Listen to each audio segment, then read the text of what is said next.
City Council meeting.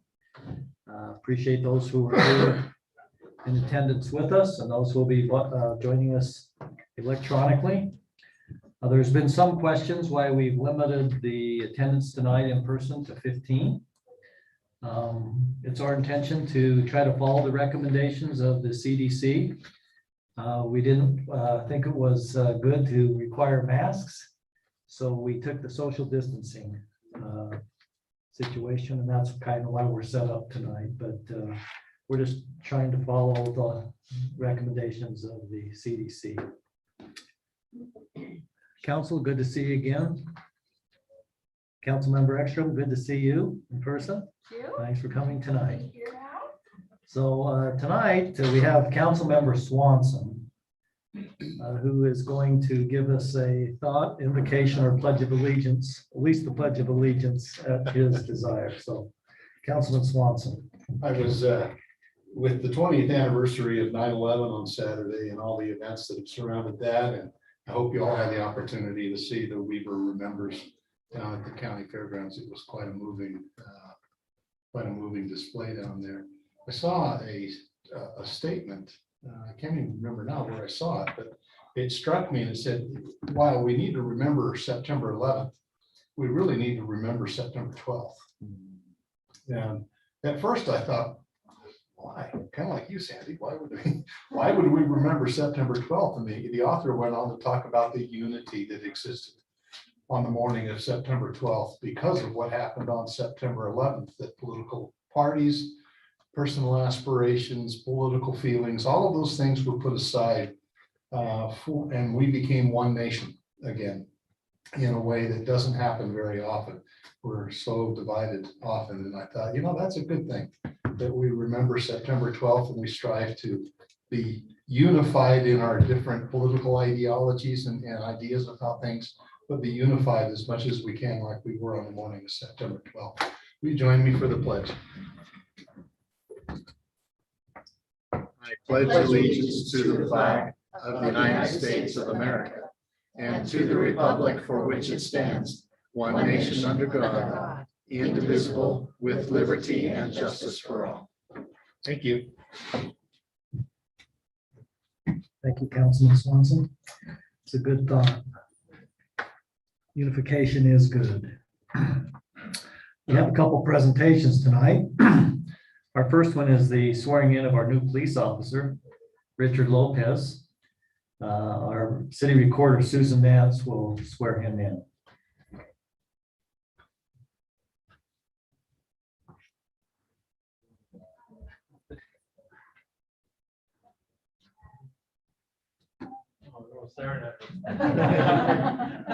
The guest of honor. You are the center of attention. All right. Oh, look at the baby. Officer, is that your new baby there? Yes, it is. Oh, what's her name? Charlie. Charlie? Yes. Awesome. How old? We're, 3 months. we're glad your family could be with us tonight. Thank you. And we're glad you're with us. So Thank you.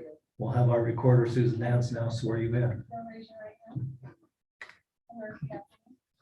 I do solemnly swear I do solemnly swear that I will support, that I will support, obey, and defend obey, and defend the Constitution the Constitution of the United States of the United States and the Constitution and the Constitution of this state, of this state, and that I will and that I will discharge discharge the duties of my office the duties of my office with fidelity. with fidelity.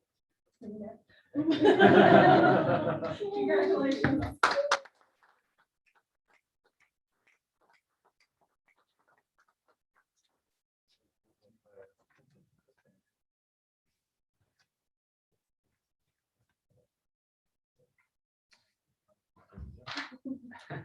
Councilmember Stoker, as your assignment is the police department, would you like to say anything this evening?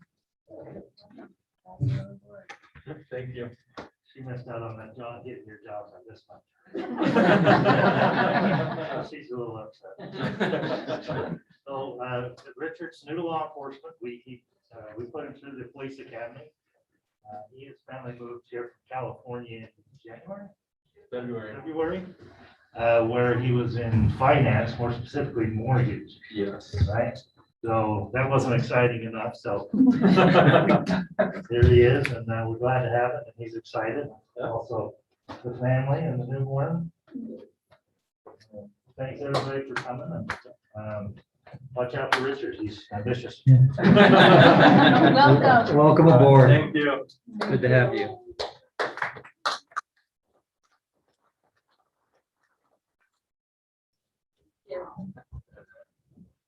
Also tonight, I would like to do something I'm not sure we've had the opportunity to do before. We have with us tonight Mark Daniels, who's a teacher at Weber High School and was just awarded the Teacher of the Year for the state. So I just wanted to read this proclamation that John Collins put together. This is proclamation 20-21-02 in recognition of your being awarded Teacher of the Year. So I'll read this. Whereas the North Ogden City Council would like to take a moment tonight to recognize North Ogden resident Mark Daniels. Whereas Mark was recently named the 2022 Teacher of the Year by the State Board of Education. Mark lives here in North Ogden, teaches theater at Weber High School. We have heard lots of great things from many of your students, Mark, over the last few weeks, but your influences fell far beyond the walls of the school. Whereas many people do not know that Mark has also spent thousands of hours of his time in the summers helping our community with productions at North Ogden's Amphitheater, to coaching and directing kids performing arts camps. Whereas Mark's passion for the community is shown by his self-initiated contact with Parks and Recreation Department, resulting in performance of Joseph and the amazing Technicolor Dreamcoat, which I understand you personally directed. And by the way, was quite a hit. I've heard a lot of things about that. This performance showed the desire for these types of activities in our community, as Mark coordinated hundreds of volunteers in the cast and crew, and even a camel. And the production was a huge success. Whereas he's been an invaluable resource for theatrical and technical knowledge, as the city built the new amphitheater stage at Barker Park, and has always been willing to contribute and give time to those who ask of his experience. And whereas Mark has directed additional productions and activities, including the sold-out performance of Once on This Island, again involving hundreds of community members. Mark has also taken the time to share his talent and inspire the youth at North Ogden's 2 performing art camps, caught in the act during the summer months.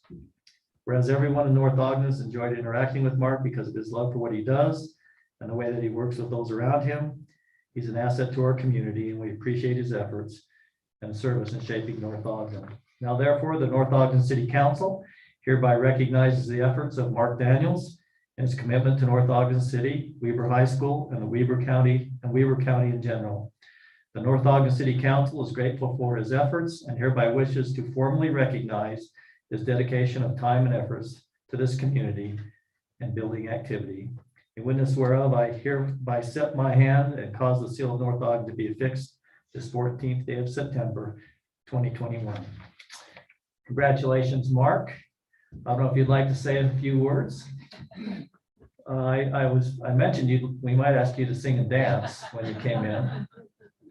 Well, once again, congratulations. That's such an honor, and keep up the good work. Thanks for joining us tonight.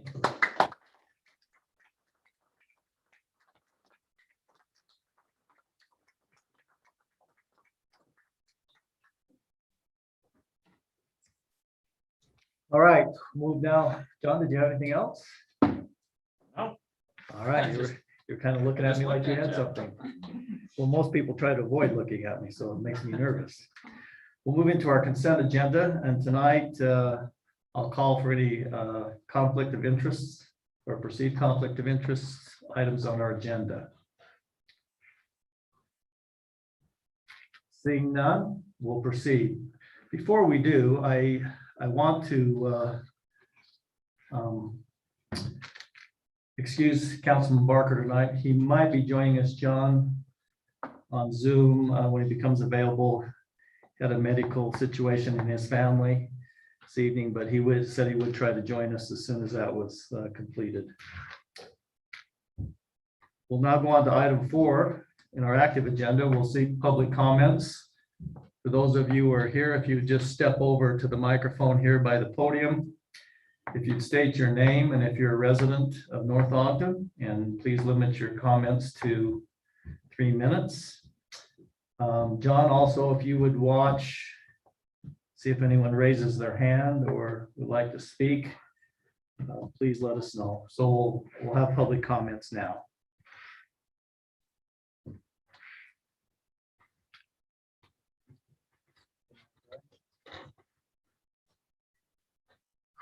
Alan Barker. I am a resident of North Ogden, and I sent here by my wife because she is a little more timid than I am, but she wants to know who is responsible for emptying the dog poop bins on the canal trail because they are overflowing with crap. And I know that there have been Facebook posts about crap along Washington Boulevard, but we're talking about literal crap. And I think if we're trying to get Washington Boulevard to clean up their crap, the city should at least be cleaning up the crap that's along the city trail. So if I need to reach out to Public Works to get that cleaned up, I can reach out to them. If we're not gonna clean it up, then I suggest we just remove the bins that were kindly donated to the city and tell everybody to take the poop back to their own house. But I think if we do that, we'll probably have a lot more poop bags just along the trail rather than at an actual poop station. So sorry for saying crap so many times, but You could have it's a said crappy something worse. situation. You could have said something worse. So I'm going to ask Council Member Ekstrom to follow up with that, and we appreciate you bringing that to our attention. Okay. Well, thanks for all you do, council. Well, thanks for coming. John? Nothing online.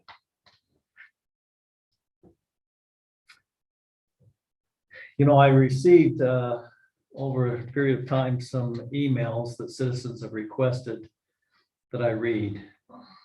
I feel an obligation to read this one because we haven't changed our policy. I'm going to ask John to look into this. I would prefer that people either join us on Zoom and enter it into chat or speak with us or attend our meetings. But since we haven't changed that tonight, I am going to read this email that I was sent.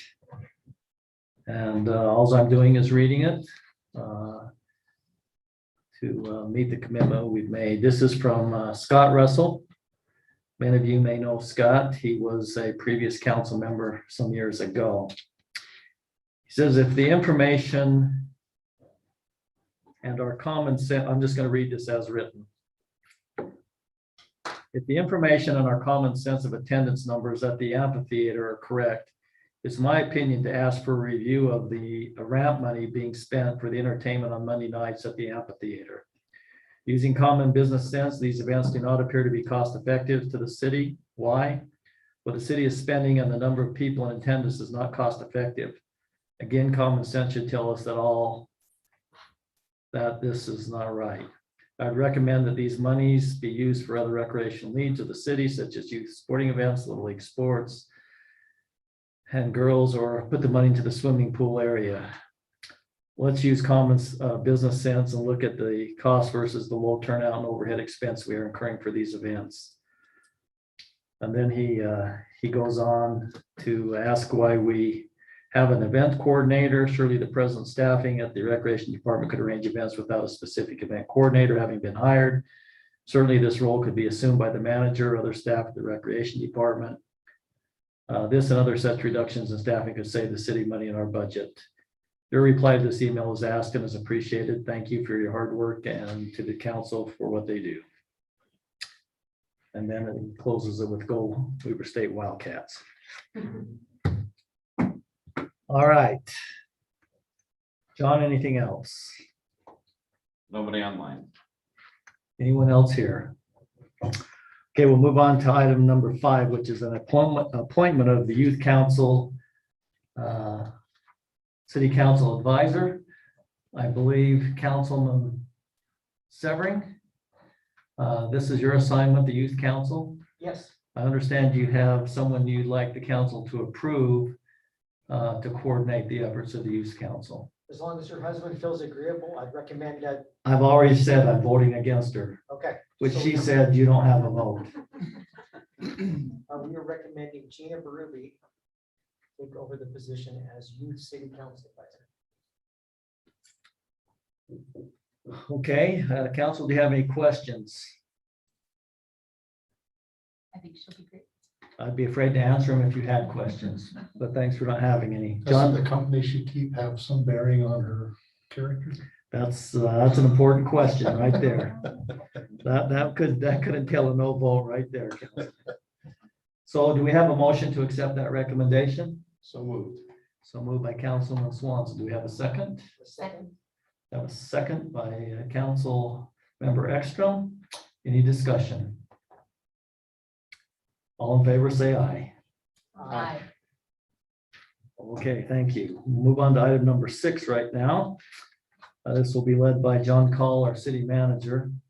And this is a discussion or action to consider the declaration of surplus property located at approximately 457 East, 2600 North. John? Thank you, Mayor. So council, this property, as the mayor mentioned, is just directly west of the city. The 3 parcels that are up at the top of this area, kind of this area that I'm highlighting right now, were purchased as part of the road widening project. 2 of those parcels had homes on them, but because the homes and the grade changes, they would have been too close to the road, so we were required to buy them in their entirety. The back portion is somewhat unknown exactly how deep it is, because there are wetlands in this area, but they've never been formally delineated, meaning we don't know where they exactly stop. And so the area we're talking about is everything north of where the future delineation will be. But the idea is that because the city owns this property, in order to dispose of it, we have to hold a public hearing, talk about whether it should be declared as surplus property, and then the council would take a vote on it. We do have interest. I've had a few people express interest in this area. We've been waiting for a good portion of the project to be done before we started this process, because we have been using it for staging of materials and stuff for both the UDOT project and the city project. But we're now to a point where we think that we can safely start the process, however the council would like, if you would like to declare it a surplus, so that we can turn this into what would hopefully be a commercial property. It is currently zoned commercial, and so that's what we would anticipate it to be. There are some contingencies tied with the sale of this property. The 3 parcels that are highlighted, we are allowed to use a certain portion of the proceeds from that property to repay the city for some of the acquisition costs we incurred. And and then anything in excess over the 500,000 would go back to the county's WACOG Corridor Preservation Fund. That was the deal we struck with WACOG on our preservation money. The stuff that's south of it that the city has owned outright for many years, we would not have that same obligation. So in the sale, we'd be deciding how much of the property was in each of the 2 areas, assuming the council wanted to move forward with it. And then we also anticipate that there might be a portion of this property where this new alignment has happened for the entrance to the Smith and Ace hardware complex. That portion we don't actually anticipate probably having any market value. It'll probably be somewhat more of a burden because of the maintenance. And so we're in discussions with the neighboring property owners to talk about how that should be maintained, between assuming that we sell a portion of this property, the complex to the east, the complex to the south, I guess the complex to the west. And so those are some of the things that are happening. But essentially, if we want to market this property, the council needs to first hold a public hearing, get some public comment on it, and then decide whether or not you'd like to officially declare it as surplus. And then at some point in the future, we, as a council, would probably talk about options on how you'd like to market that property, or what the next steps would be. So, any questions for me on that? Councilmember Exum, did you have a question? I did. Do we have some interest in it? So we've got kind of somebody that's inquired of the city wanting to purchase it and put a business there? Yes, and we do, we have, I would say we have a couple people, and one of them I haven't talked to in a while, but they used to talk to me about once a month. And I need to follow up with them and see if they still have interest. But we've always had interest in this property since we first acquired it. Okay, awesome. And we would be entertaining offers to make sure we're maximizing the cities, Yeah, if the council would like to add some. if it's declared as surplus property. Yeah. Okay, any questions before we open the public hearing? Councilmember Severing. So John, do we have to sell this property? We don't have to sell the property with our agreement with Lake Ogden, do we? We don't have to. We don't have to. Is there, I'm a big one for if we own land, keep the land. Its proximity to the city the city offices. Could there be a chance that somewhere down the line, we might need it for like a city building, a large park and recs? So those are the type of things that the council should discuss is there a future need? Because if the city has a future need, then there wouldn't necessarily be a need or a reason to call it surplus. And even if the council calls it surplus, it doesn't mean it has to be sold. So a good example is the old Public Works property has actually been officially declared as surplus. It was done several years ago, but we've never sold it because we found that some of the needs and some of the uses we have for it have exceeded the value that we'd be able to get out on the market for it. So what's the actual size of the parcel? Just under an acre? It's just under an acre, right around there. Does that include the wetland area? So Or it is that doesn't, just a- it doesn't include, if you were to include the whole parcel that has all the wetlands, you'd be looking at almost 2 acres, maybe even 2.5. So that's why we're doing, currently there's a subdivision application being filed on behalf of the city to establish the new boundaries of the properties, as well as an engineering study being done to find the exact boundaries of this wetland. So we make sure that we're not encroaching on them in any way. And at least one of the individuals who's expressed interest has actually seen the wetlands as an asset to the property and being a spot that, if there are benches or something, people could, buy food at a restaurant or probably not a sit down, but, a Shake Shack or something. I don't know. That's a real business, Shake Shack. Shake Shack has not approached the city. Let me just be clear. But to buy a drink and sit on some benches around the wetlands. So So we don't have like a letter of intent. we do, We do have an actual letter of intent. yeah. But our response has been, you have to go through the process and then it would be open for, to accept offers on the property. Yeah, as the mayor and I have talked with them, we've kind of let them know that we anticipate that there should, at the very least, there'd be a minimum time, or there'd be a time of open public offering so that it wasn't just one person who had the inside track. John, what is the size of the parcel we're looking at putting the public safety building on? I'm just trying to see what you could put on an acre of ground with parking that would make any sense for the city. Let me pull it up.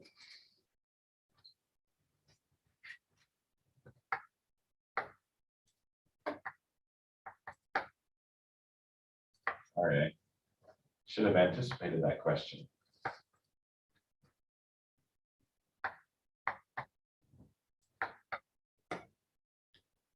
Does anyone want to sing the Jeopardy music? We're good. Mark Daniels left, so we're in a kind of a fix.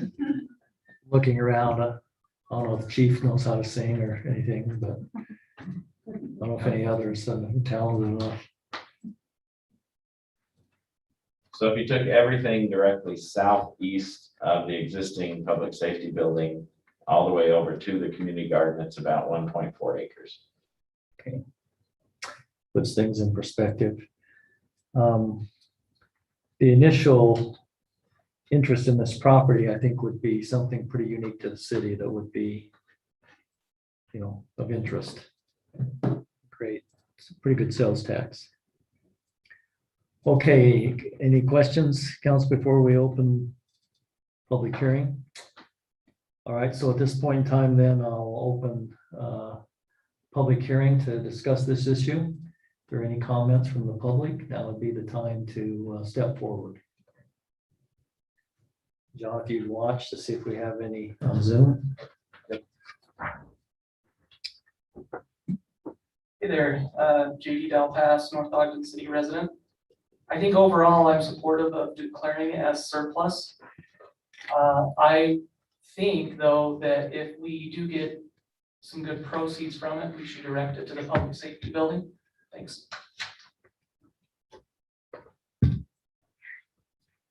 John, that property is owned by general fund, right? Correct. And Councilman Barker has just joined. Great. It's good to have him with us. Any other comments? Seeing none, then I would seek a motion to close the public hearing. Got a So moved. motion? Motion by Councilmember Ekstrom. Do we have a second? Councilman Severing, thank you. Any further discussion? All in favor of closing the public hearing, please say aye. Aye. Thank you. So we'll now then seek further discussion or an action to consider a resolution declaring surplus property located at approximately 457 East, 2600 North. This would be resolution number 13-2021. If any council member would so like to make that motion.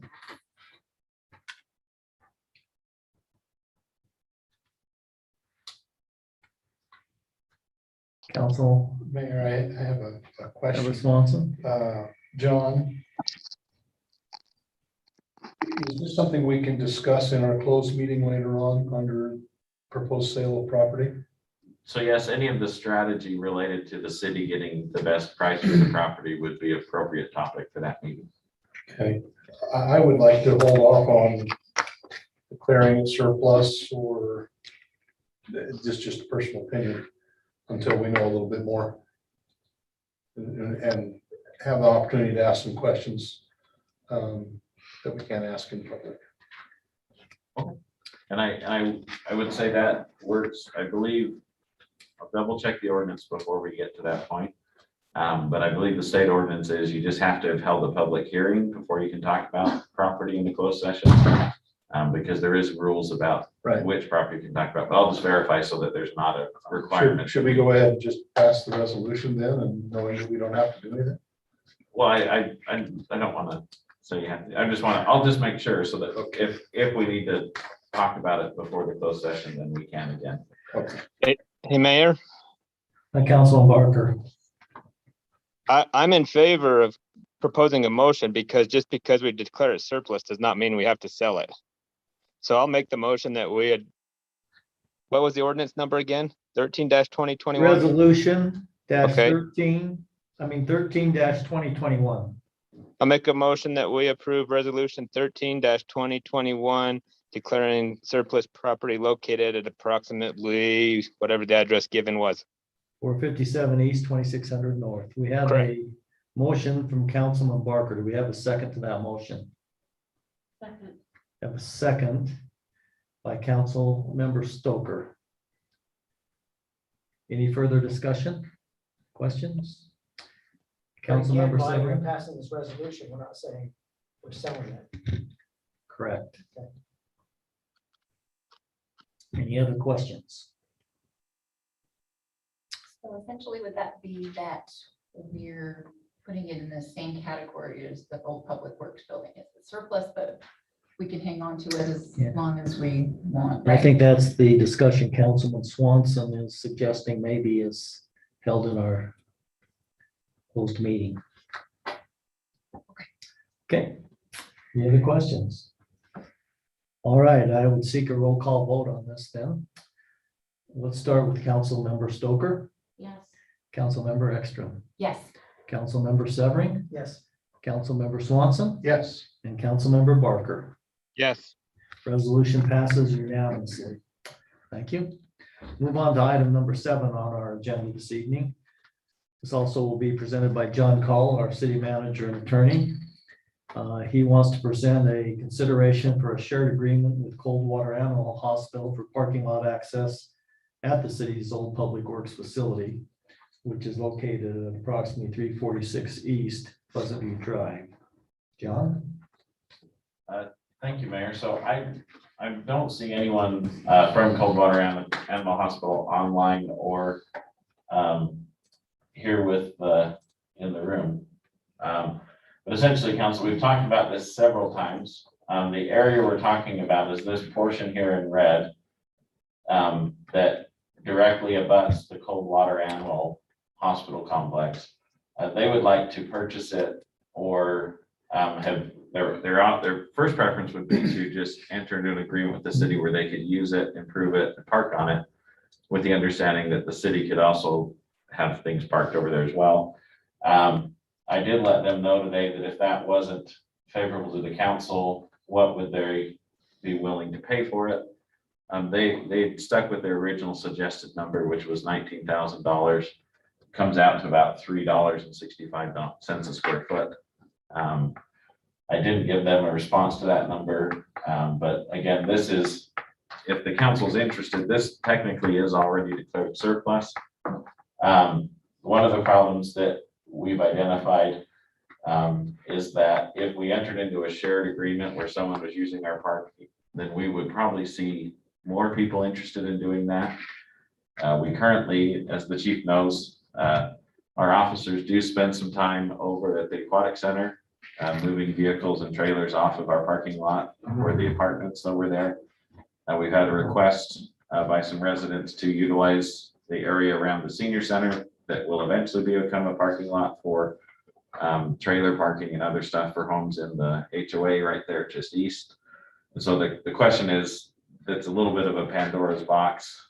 But there are some other considerations that the council's talked about in previous meetings with this piece. As you know, we've been discussing what's happening at this intersection. Is it right in, right out? Is it closed? Is it? And right now, the plan that the council's approved is the right in, right out. There's been some expressed concerns by these property owners. And so not saying that that's a reason to sell it, but that's all part of this discussion. And so if the council would, we just probably want to talk about that, formulate the questions or the ideas the council has, unless you just wanted to enter into an agreement for this kind of shared use, and then we could move forward that path. Or in reality, the council could say that it doesn't have any interest at this time in allowing for it or selling that property. So it's kind of up to the council. It's one of those things where it is a kind of a little orphan piece of property. There's always some use to square footage on property, but obviously some is more valuable than others. So it's just something for the council to talk about, and staff doesn't really have a strong recommendation one way or another on this piece. Thank you, Mr. Call. Council, do you have any questions or comments regarding this proposal? Councilman Severing. So there's not gonna be any kind of lease, it's just giving them an easement. Right, John? Well, so anything from a lease to an easement to selling the property. They've expressed an interest in all of those options. Their ideal situation would be an easement that they could park over there, do the improvements. But that might not be what the council likes. And so they've said they would still be interested in purchasing the property and had offered that roughly $19,000 for the 5,200 square feet. Any other questions? I'd express my opinion. I think this is a little bit dangerous, entering into a shared agreement of this nature with the other inquiries we've had. I don't know how we would tell others no, while at the same time entering into a shared arrangement. I guess, John, I don't understand the motivation of the city to do this when we have an offer to purchase. Councilman Swanson? When we, in our previous discussions on this, those were under what and So Put it up. that one that's pointed at the ceiling, don't like point it, yeah. Because it's picking up the mic. okay, Because it's speakers. maybe it's your mic, Mayor. Could be, could be. We had talked about this with the thought at that time that we were going to completely close Lowman View. Not Pleasant View. Lowman View, Pleasant View. And that was going to severely impact the access that customers had to the dentist's office and also to the veterinary office there. With the change in council's feelings that we would stay with a right in, right out, those customers now continue to have full access without, the city in a sense is not taking anything away, where before we were going to be hampering that public access that they had. I don't have a problem selling it. I'm not comfortable with a shared agreement or even a lease if they would like to purchase it. I do think the pricing though the pricing that we had done before, I remember mentioning that we ought to be kind on the pricing because we were kind of forcing the issue by closing that road and all the access. Well, now the access remains and the land has a greater value. I don't know how much greater, but a greater value because it is accessible from the east and from the west. So if they would like to talk to us about purchasing it, I'd be okay with that. Okay, thank you, Councilman Swanson. Any other comments? It might be appropriate at this time to make mention, I've had a conversation with Dr. Shoup. He's not happy with the road construction going on in front of his business. He feels that the city owes him compensation because of the decrease in his business. I told him I would surely make mention of that to the council. At the same time saying, you know, road construction is necessary evil. And I am not aware of any business that's been compensated as a result of road construction, but I told him I would make mention of that to the council.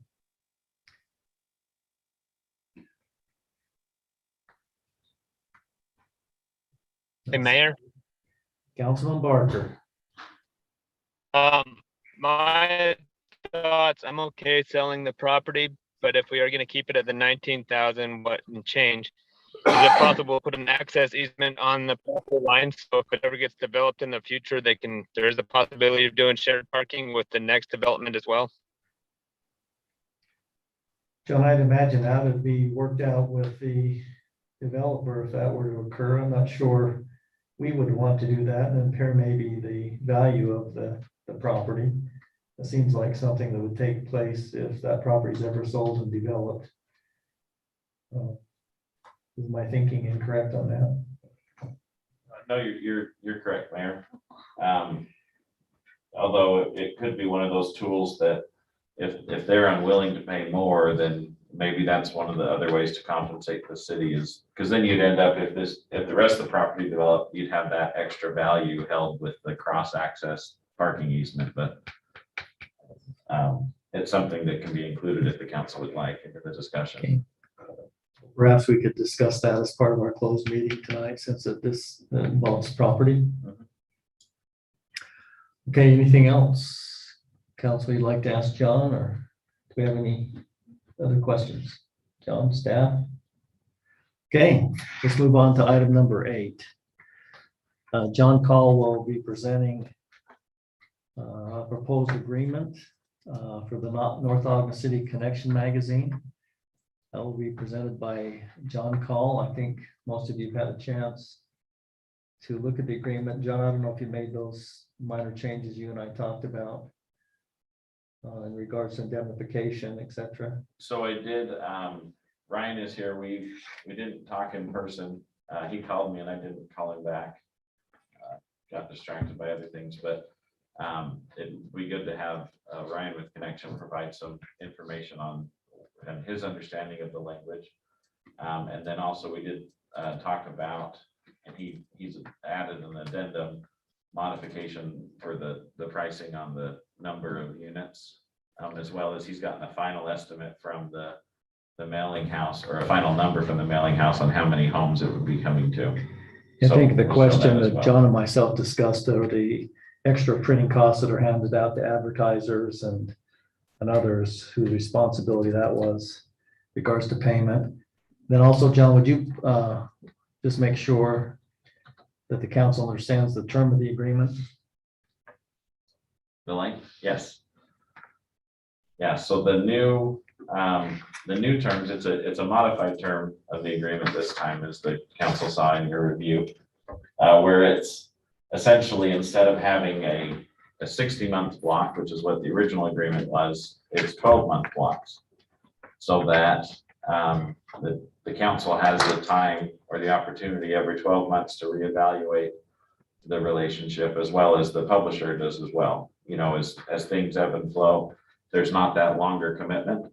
The caveat is that the city would need to let the publisher know with enough time before that 12-month expired that they didn't intend to extend the contract for another 12 months, because the publisher's out getting contracts for advertisers, and most of them are 6-12-month deals, because returning customers is obviously it builds some traction for the advertisers, but also helps the bottom line of the publisher. And so that's what's in this agreement. The question that was raised about indemnification, it's going to be easier if I search for it this way, relates to the mayor's question was about who's indemnifying who and for what, because it's a city publication. There's also a lot of private information in there, advertisers, and then even some homeowner content. Sorry, I need to bring up this other version. I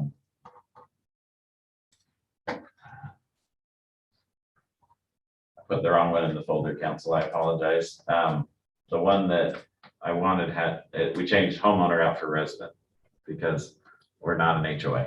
So, but essentially the idea is who's indemnifying for these for these resident submitted articles. Many of you have probably seen articles submitted by people you know, people you don't know, people maybe you want to know. One of our employees, Ken Young, has often put in a April Fool's article. And a couple of times in reviewing the magazine reports published, I've been like, wait a second, what does he say? This doesn't, anyways. So he's gotten me a couple of times, but it's also because I'm reviewing it in March, right? 3 weeks ahead of time. Anyways, so the question is, if there's an issue or a claim based on something a resident submitted to the magazine, who's in charge of the indemnification? And this would probably be a good time if the council would like to have Ryan provide some feedback. His impression was it's more about the city, because we're the final approval of the content, being responsible for the content we're approving, as opposed to, and kind of protecting it so that the city's not going to be suing the publisher.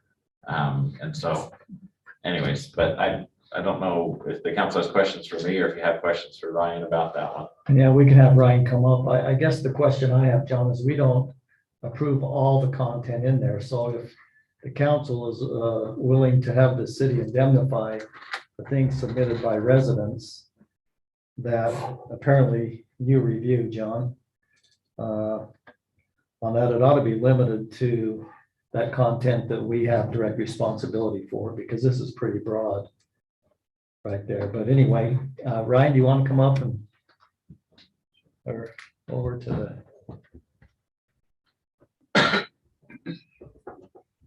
Brian Speltz, publisher and North Ogden resident.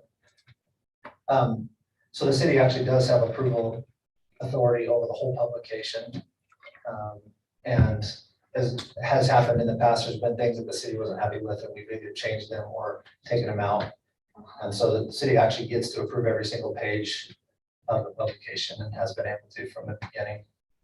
So the way I view this paragraph is just that the city, because they're approving that whole publication, is going to hold us harmless, that we're not responsible. Because part of this agreement is that if the city comes to us and says, hey, this article is no good, then we'll go find something else or do something else, which we've done, I think, twice during 5 years. That it's, it's not a common thing, but there's been a couple of times where there was issues with content and so we were able to change that up. Ryan, can you give me an example of where you think that indemnification could come about? I guess, and I'm not an attorney, I didn't write this paragraph, but I guess if there was a lawsuit or something where somebody was unhappy, in my mind, it's the city being unhappy about something that's published, but hopefully that would be caught in the approval process and not published at all is my hope. But if it was to be published and the city was unhappy with it, they would hold us harmless for that publishing, because they did have the chance to approve it and say, this is what, either we don't want that article. I'm trying to remember what the two articles were. One of them was a fundraiser, and Mayor Taylor at the time said, we can't do any fundraisers unless it's a paid advertising, because then the city is having every fundraiser that comes along saying, hey, we want a page on a fundraiser that was it was not a paid article. And so we eliminated that. And then the other one, I'm trying to remember, it was something. I think it was a volunteer event for a political campaign.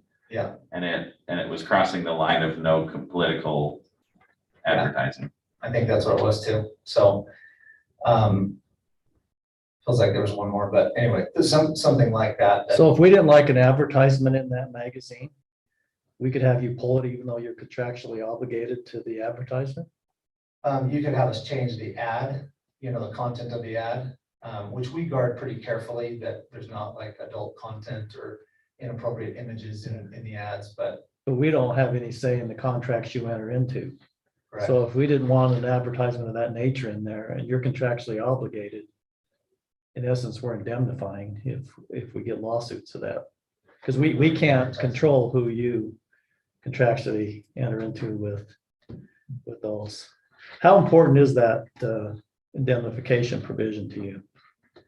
I just want to be a partner with the city. So for me, I just want to know that we're working together, and however that works, legally, that's what it says in there. But for me, I just want it to be a partnership where if there's issues, we can talk about it, fix it, and move on, but not to have legal action being threatened against us. I guess that's the whole point for the paragraph for me. And yeah, we're the same. We don't want it threatened Yeah. against us. And I agree 100%. So if there's a way to put in something regarding the advertising, I think there is a limitation in the contract towards the beginning that talks about types of advertising that we'll accept. When we originally proposed this to the city, it was brought up during that city council meeting. I'm trying to remember the exact details, but they were saying, should we limit this to advertising only within North Ogden City? And that was a provision that wouldn't work for us because it wouldn't make financial sense. We couldn't get enough advertisers to make it actually work. And so there is a limitation on the type of advertising, but if there's something we can put in there to do that, or a better way to do this, I'm open to that for sure. So, and maybe the council's not concerned about it. So, So Ryan, if I understand you, if we added this and said that we're indemnifying you from any claims from the city resulting from the publication, it seems to capture. Yeah. That basically, if there's, because I think that would give a little bit of a cushion without opening the door that we're indemnifying you for anything that's in the magazine. that's great on my If- part. Yeah. If Melissa puts in a recipe that gives the mayor heartburn, We did get in it might trouble. be, it might be kill me. with a little heart. No, I remember that. We did get in trouble on a recipe once. It was a canning article, and we got called by the state of Utah that we didn't cover the precautions for botulism well enough, and so that could be an issue, so. Any other questions, council, for Ryan while we have him up here?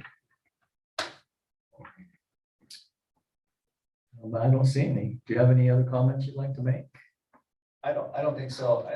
John, do you have that addendum A? Yeah, So I changed this. I was waiting for confirmation.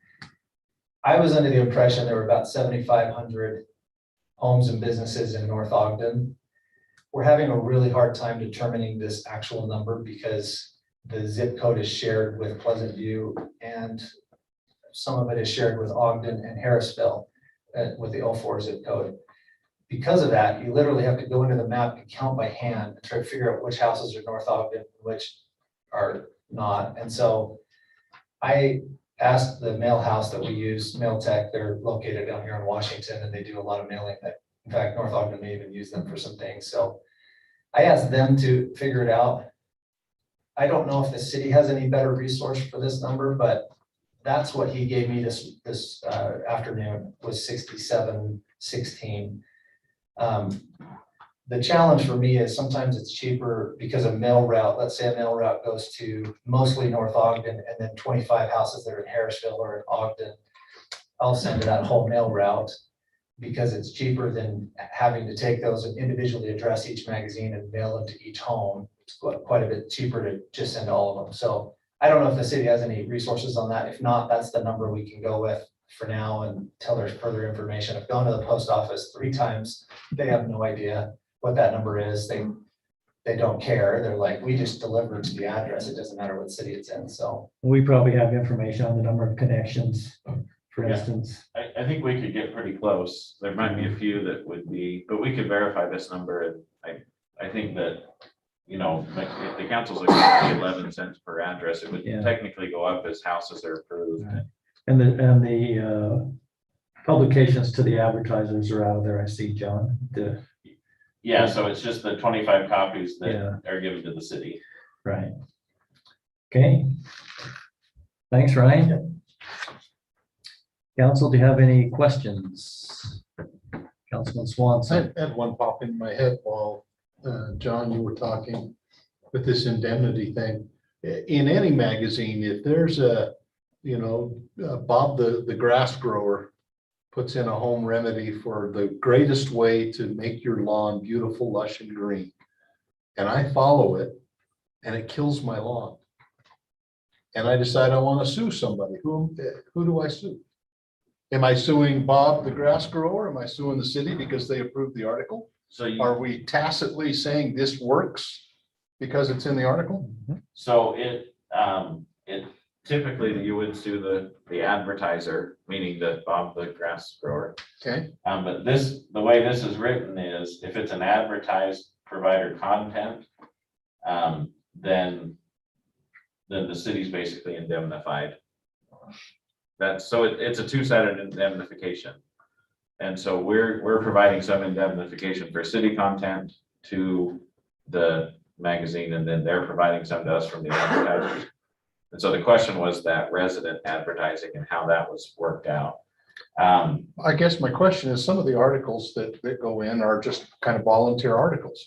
They're not advertising, they're not paid for, they're not requested, it's just kind of filler. Yeah. And that's where Bob, my neighbor, kills my lawn. So that's where the resident source comes into play. Okay, And so as it's written right now, the city we would not be suing the magazine. But in theory, the magazine might have some exposure to suits, although typically, the most common way you see the media getting sued is for libel. Right. Because things like that oftentimes are not, they don't cross the line to where they're actionable. okay. Yeah, but I think to Councilman Swanson's point, we're still indemnifying, if I'm reading this right, resulting from the publication content originating from the city or a resident source. And we're indemnifying the publisher, which is directly what Councilman Swanson's talking about. So, yeah, so it says that we're indemnifying any and all claims from the city resulting from the publication or a resident of the magazine from the city or resident source. So it's any claims that we would have against the publisher, we wouldn't be able to pursue. But I guess if I'm understanding you right, there might be some point where the city would be sued. because of resident content. And then That's we the wouldn't other be able half to of my go. question is the city indemnified? Or are we legally liable for anything and everything that gets published in that? Because somebody gets hurt, mayor gets sick because he follows the canning recipe that didn't have enough about botulism. And now he can't smile. So the way it was originally Botox written, it was basically drawn into three categories: the paid advertising pieces, the city pieces, and then all the internal article stuff. And the city piece and the internal articles from residents was all indemnified by the city, that we'd be the one, insurance to be covering everybody. But John, to make a direct thing is if Bob puts that in there and you approve it, not knowing that you're a grass expert, and we get sued, we're indemnifying. If I'm reading that correctly. So if you approve it, to Ryan's point, Bob's grass growing thing, and you approve it, not knowing about grass growing, and somebody's lawn gets killed, we're indemnifying Ryan. So the way it's written now with this from the city, if the city got sued, then we wouldn't be able to go after the publisher.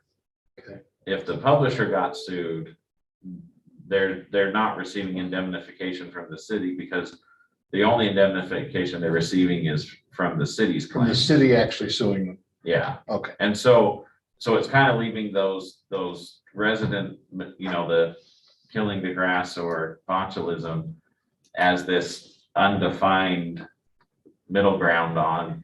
But in theory, they're gonna sue everybody. I mean, that's what attorneys do, is anyone who might have pockets to shell out money will be sued. Does this protect the city sufficiently? So in my opinion, it gives the city more protection adding this from the city, because it creates that gray area of the resident content. In the way it was before, I think the city was indemnifying for the resident content, where if the publisher was sued and lost, then they'd be able to come after the city asking for asking for the indemnification.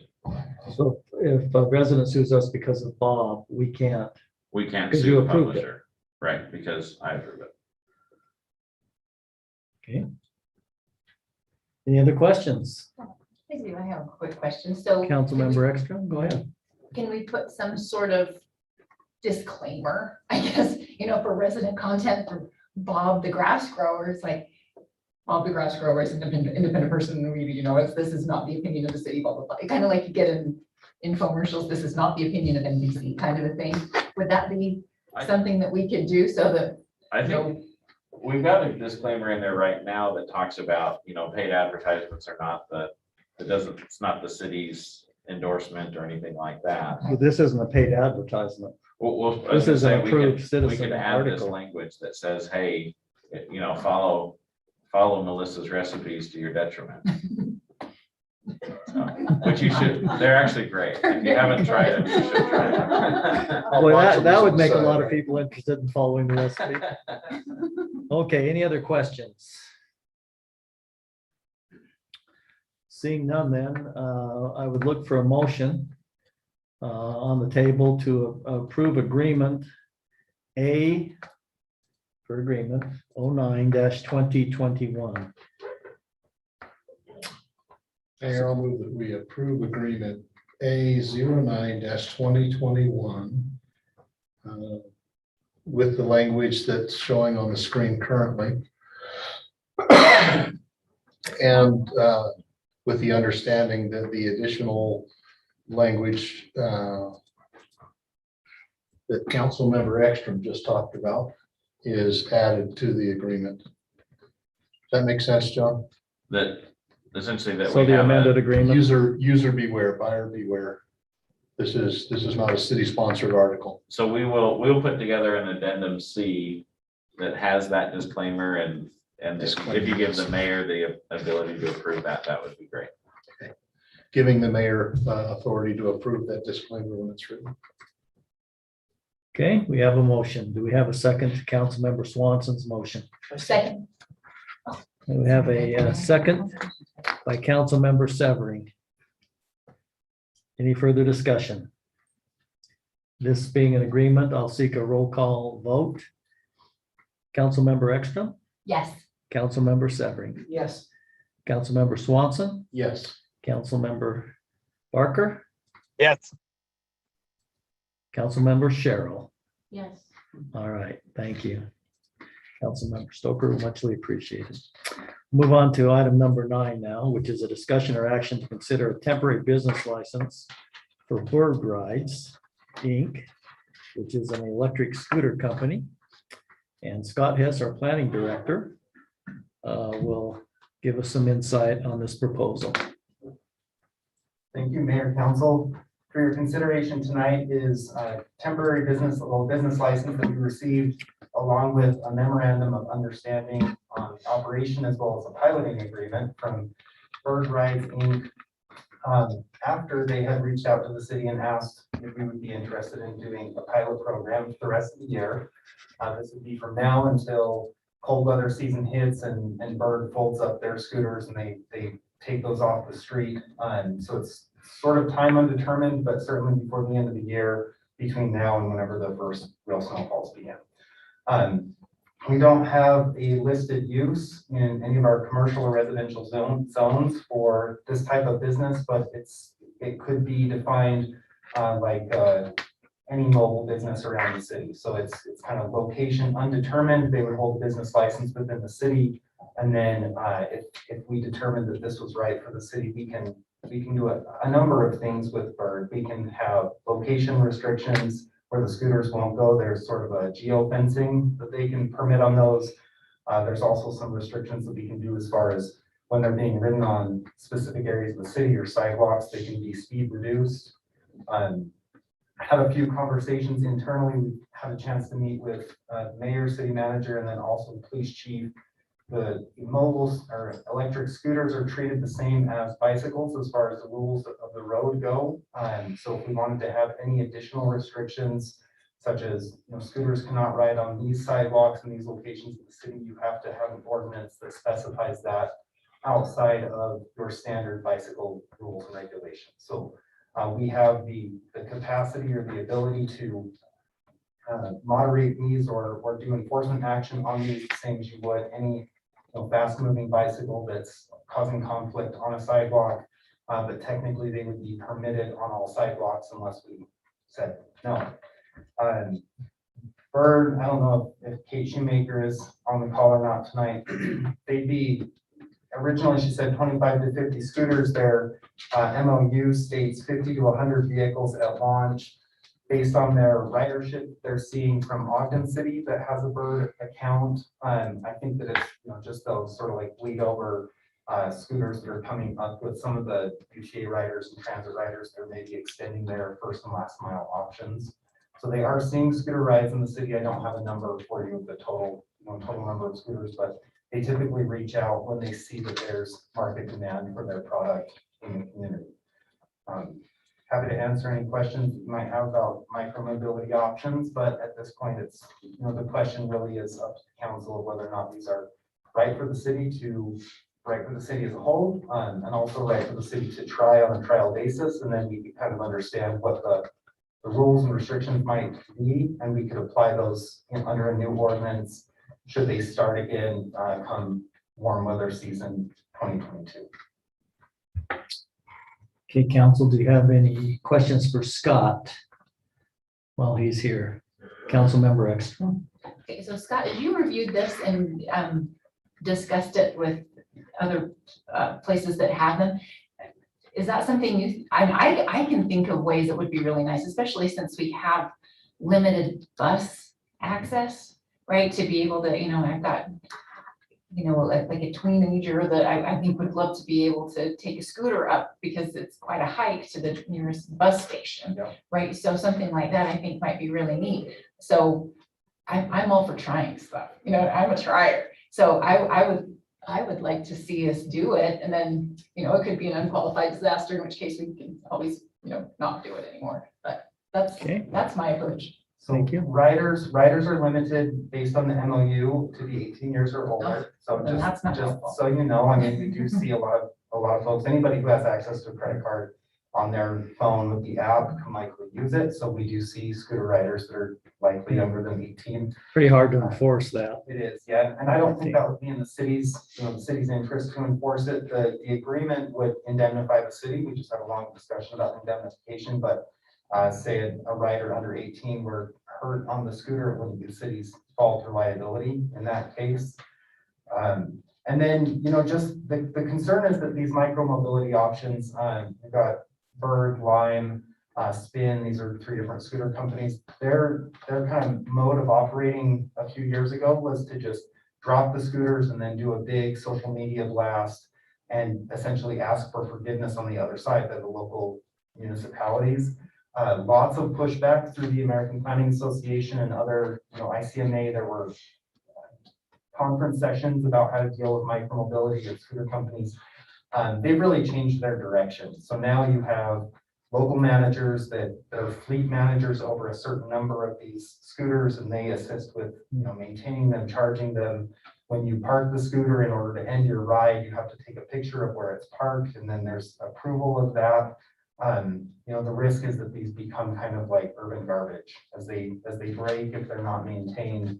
And that was one of my concerns for the city is what happens if these are dismantled, trashed, and left in public right of ways. I think you've got a good point there. Having been in Ogden City recently, and I know Pleasant View has also been approached. They're adamantly fighting the scooters in their city. But my concern is the maintenance of these scooters. Frankly, they look like junk, most of them. They're not maintaining and upgrading and keeping them in good condition. And, they're just laid about it everywhere that you go. But I don't know if there's anything in the contract, I can't remember in our discussions, that requires proper maintenance of the scooters. There's really not, at least not in this MOU. We could have that, or we could, provide a red line back on this about maintenance, and whether we see that, then it's up to us or somebody to enforce that. We did have a conversation with the chief regarding safety, and he, I think, indicated, if I heard you correctly, chief, you don't feel it's any more substantial than bicycles. No, we have a number of these scooters already drifting around the city. Of course, we might want to have Council Member Stoker give us a little talk about bicycles, but anyway, Councilman Severing, what are your thoughts on this? Well, Mayor, actually, I took the time today to call Ogden City and I wanted to find out what other cities' experiences has been. And I'll just tell you that I talked to, the first person I talked to was at Parks and Recs. And it became such an issue that it moved up to the risk management department. And then it became even more of an issue, so it finally ended up at the Ogden City Police Department and the Ogden City Attorney's desk, because they were having so many issues. Okay.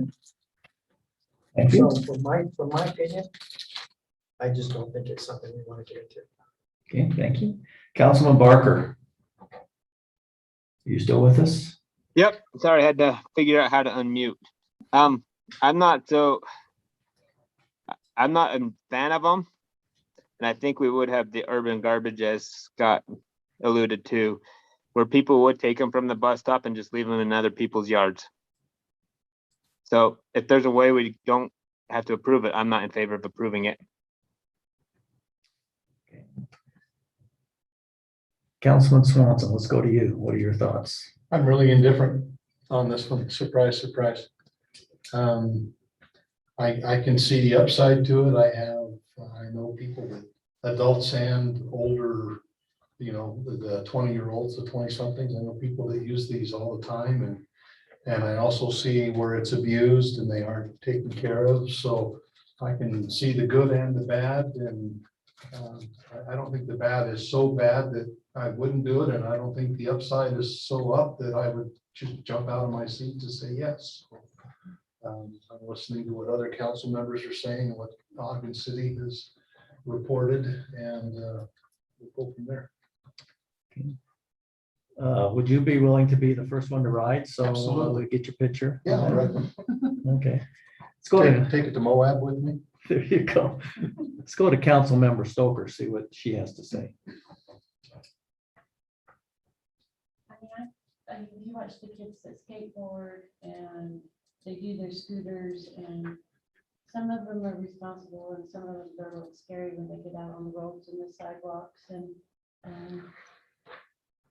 I mean, I guess I'm not real comfortable with saying yes or let's try, because I don't know that our city has the sidewalks or the areas where these kids can safely ride them. And the sidewalks we do have, they've got bumps and rises in them, and sometimes they're not paying attention, and they run over people. So I'm not really in favor of it. Okay.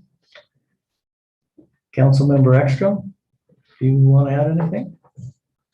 Yeah, again, by the time someone's 18, they usually have a driver's license and can go somewhere. So for me, it was like, oh, okay, I'm gonna follow the rules. I'm not gonna let my 14-year-old use it then. So I think I'm with Councilman Swanson. Could be good, could be terrible. Again, I'm a trier of things, and so I'm willing to at least try it.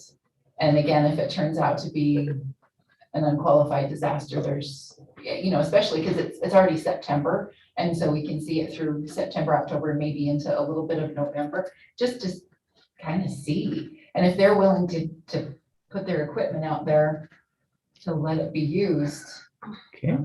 I'm generally one that likes to say yes unless I am really compelled to say no. Okay, thank you. So council, if there's no further questions for Scott, I'd be looking for a motion to approve a temporary business license for Bird Rides, Inc., Electric Scooter Company. Do we have a motion?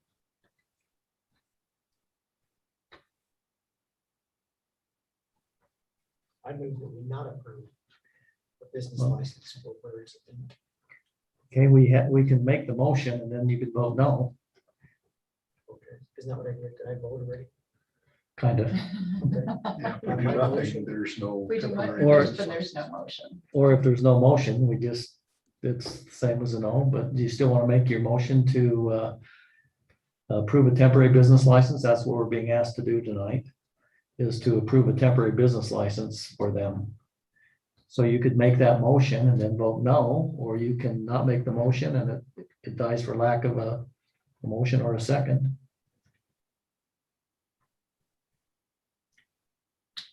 I thought that's what I said, but apparently I didn't. So Well, what's your motion? my motion is that we not pass a temporary license.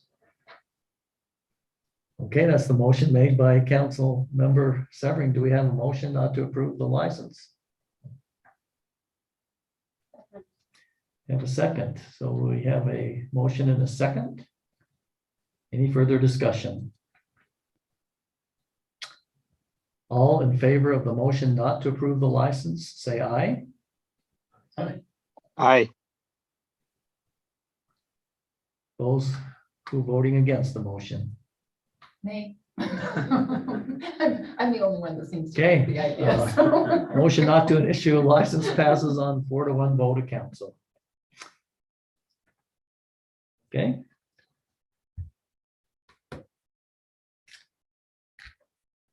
All right, since we didn't approve that, we don't need a roll call vote. It was denied. We'll go on now to item number 10.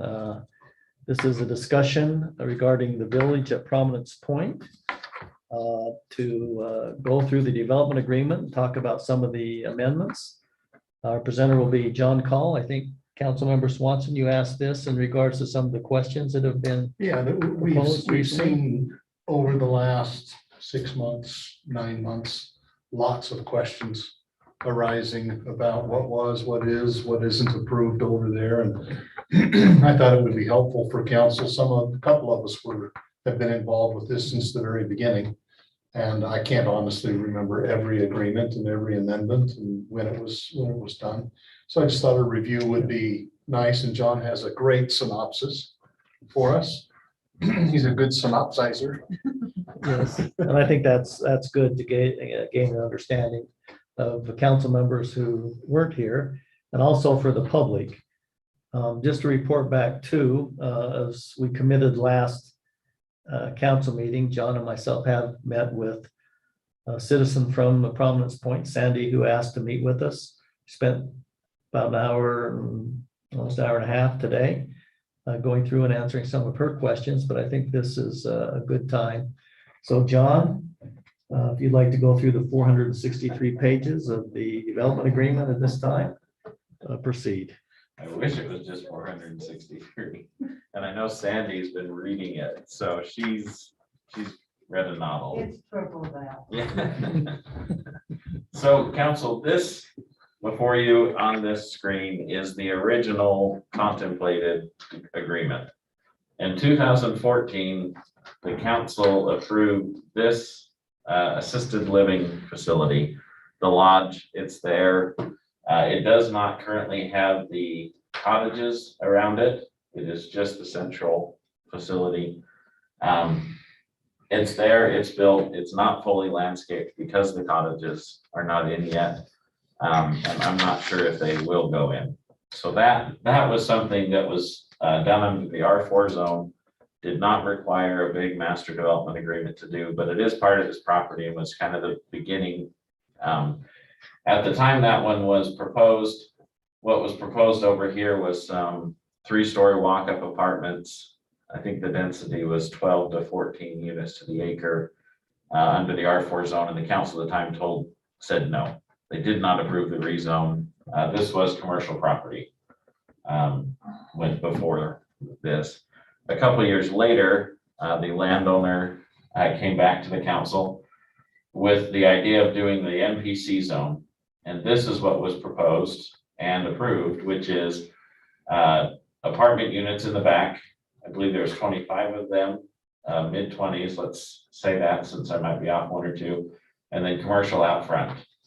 That was the inception of the MPC zone. It established some different parameters, modifications to some design standards. The idea was if it's a fully designed complex, then you get better product, but you also trade off and get some more density. I believe the density for this was about 18 units to the acre.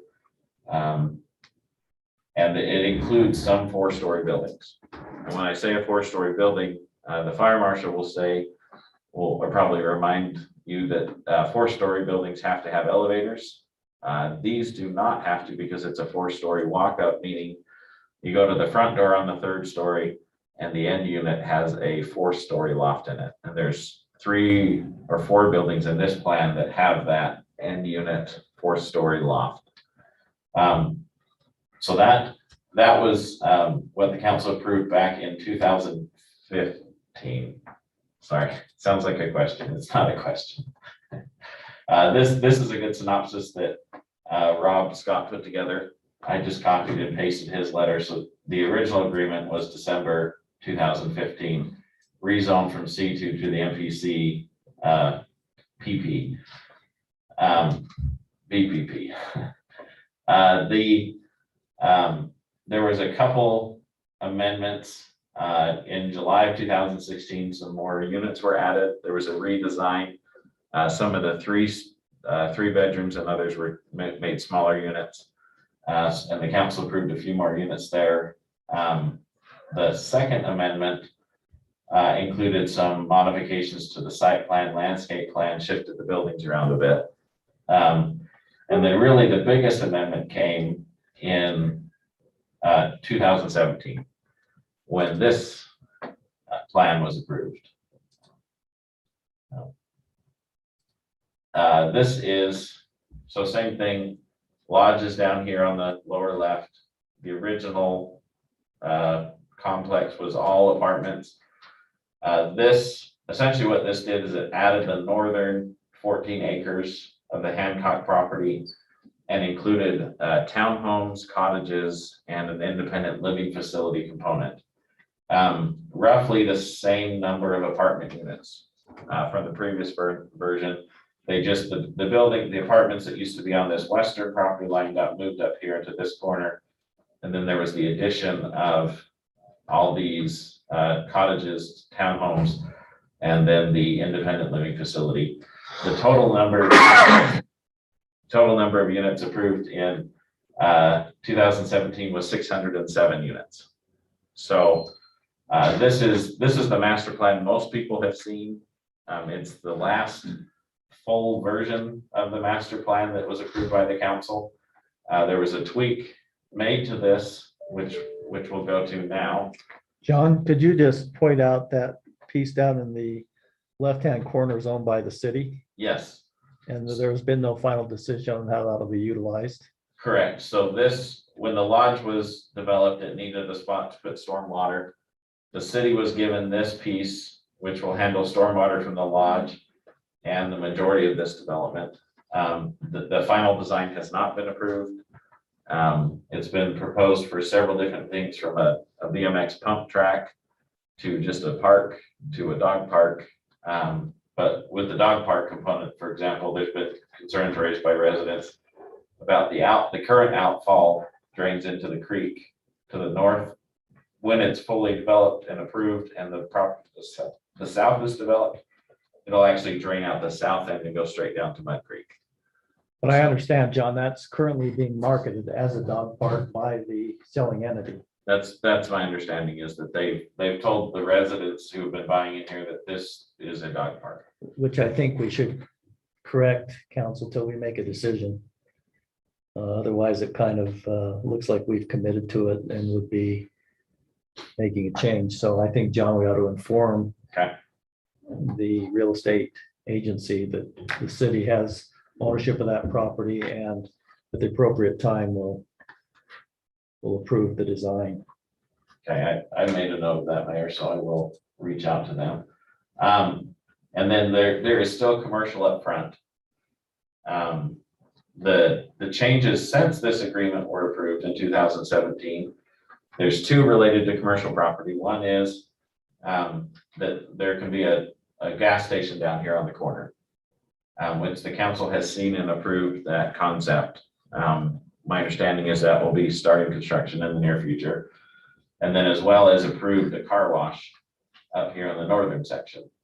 And then, as most of you are aware, the majority of these townhomes and cottages have been built. The few remaining in this southern middle portion are currently under construction, but likely to be completed fairly soon. No changes to heights of apartment buildings with the 2017 agreement. But as the council, or many of you would remember, there was lots of discussion about the heights of the townhomes, the cottages, and then even these townhomes in the middle. And specifically how they relate and interact with the properties to the north, which brought about the inception of this map, which is not colored. So we're back to the black and white. And I might flip back and forth a little bit between those two maps.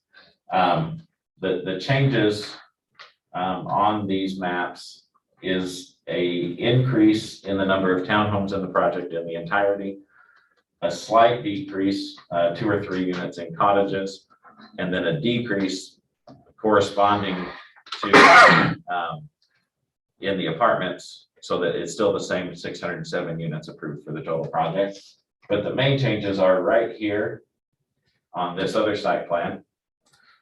There were townhomes approved. And in 2019, Rob Scott recommended that they be changed to cottages, and that those 2 buildings be moved here to these 2 buildings. The idea being that internal townhomes are less offensive to the neighboring properties, and then moving these cottage units out to the peripheral, so that you've got more of a single family. Well, they are single family homes, even though they're small lot homes, but they're they're more harmonious. They're not perfect, but they're better than what townhomes would have been. It was my understanding of the council's deliberations.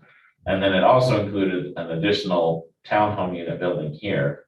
So the same thing, that's where we lost some of those cottage units, but the council, the developer at the time asked to not have that hurt the overall unit count, and the council said, no, if you're doing this, you're not increasing the number of units. I think the total trade-off was the reduction in townhomes, or the increase of townhomes by 12, the reduction of cottages by 3, and then reduction of overall apartment units by 9.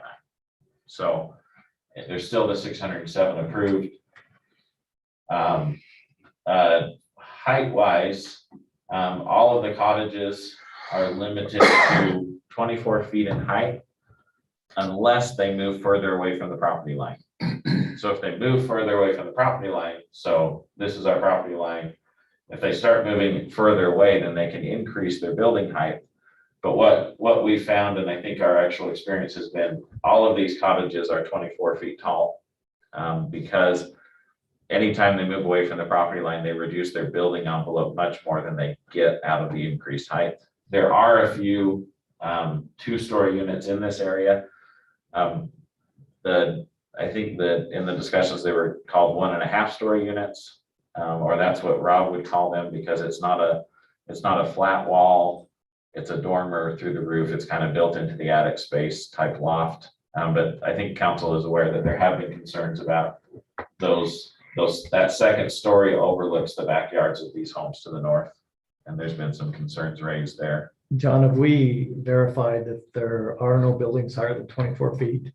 Because I know the residents to the north feel like they're higher than that, and it looks down into their residence in their backyard. Have we verified, Scott, or could you verify that those were properly placed? Yeah. John, could you also show the council the portion of that property now that's in bankruptcy, that's tied up in bankruptcy? Yes.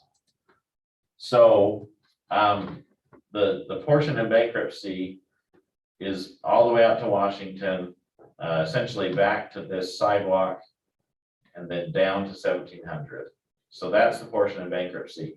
Originally, phase 4, it's phase 3 of the townhomes, but it's phase 4 was in bankruptcy. In the court, or the applicants were able to show the court that they were paying fair market value and that it would not impact the bankruptcy proceedings to allow for that property to be released. And so the bankruptcy court approved that, allowed for the sale to complete and they did that with the 7-Eleven pad as well. They basically said, there's no reason to think this is an arm's length transaction for market value. So what they did is they took the proceeds. The money has been included in the bankruptcy. So so it's just this little portion, not little portion, it's 18 acres, or I guess it's about 14 acres that's in bankruptcy. John, my understanding too is the Independent Living Center has also changed ownership. That's correct. So this pad here, and then the apartments out here are owned by a company called NOC 1700 LLC. And it's tied to the business address of Steve Davies, but he's one of the people who came to the site visit when the council met out. So he's one of the partners in the project. We're not sure how ownership is split among in that company between all the individuals, but he is still involved in that discussion, or in that project. And it appears that his company is taking in charge, because with him having basically that's where all the legal notices get sent, is to his business address now. To Davis? To Davies. Yeah, Steve instead Davies. of Barrett. Instead of Barrett. I answered some of the questions that were brought up a couple of weeks ago, dealing with why the townhomes got moved and when they got moved. When the second story apartments got approved, or cottages, But there's still a few other things we haven't talked about dealing with CCNRs, city code enforcement, lighting, and other issues. But before we go into those, does the council have any more questions about the mechanics of the agreement or where it's at, where it's headed? I can tell you from every communication the mayor and I and Scott have had with the developer on this project is follow the agreement. The council will not give you any more changes. So, and there's been a few minor conversations, but it's been a pretty clear line drawn in the sand that they have zero chance of success. Well, his last request was he didn't want to put the pathway in, right, along the, see, why'd you point out the 3 lots, John, that we have a hold on right now? So these 3 lots currently are unbuildable because the creek comes out into them. And they have a commitment to the city to do some enhanced landscaping along the trail as part of a resolution of everything. But the Army Corps of Engineers has not approved their modification plan yet. I know there's been several letters sent in opposing the modification.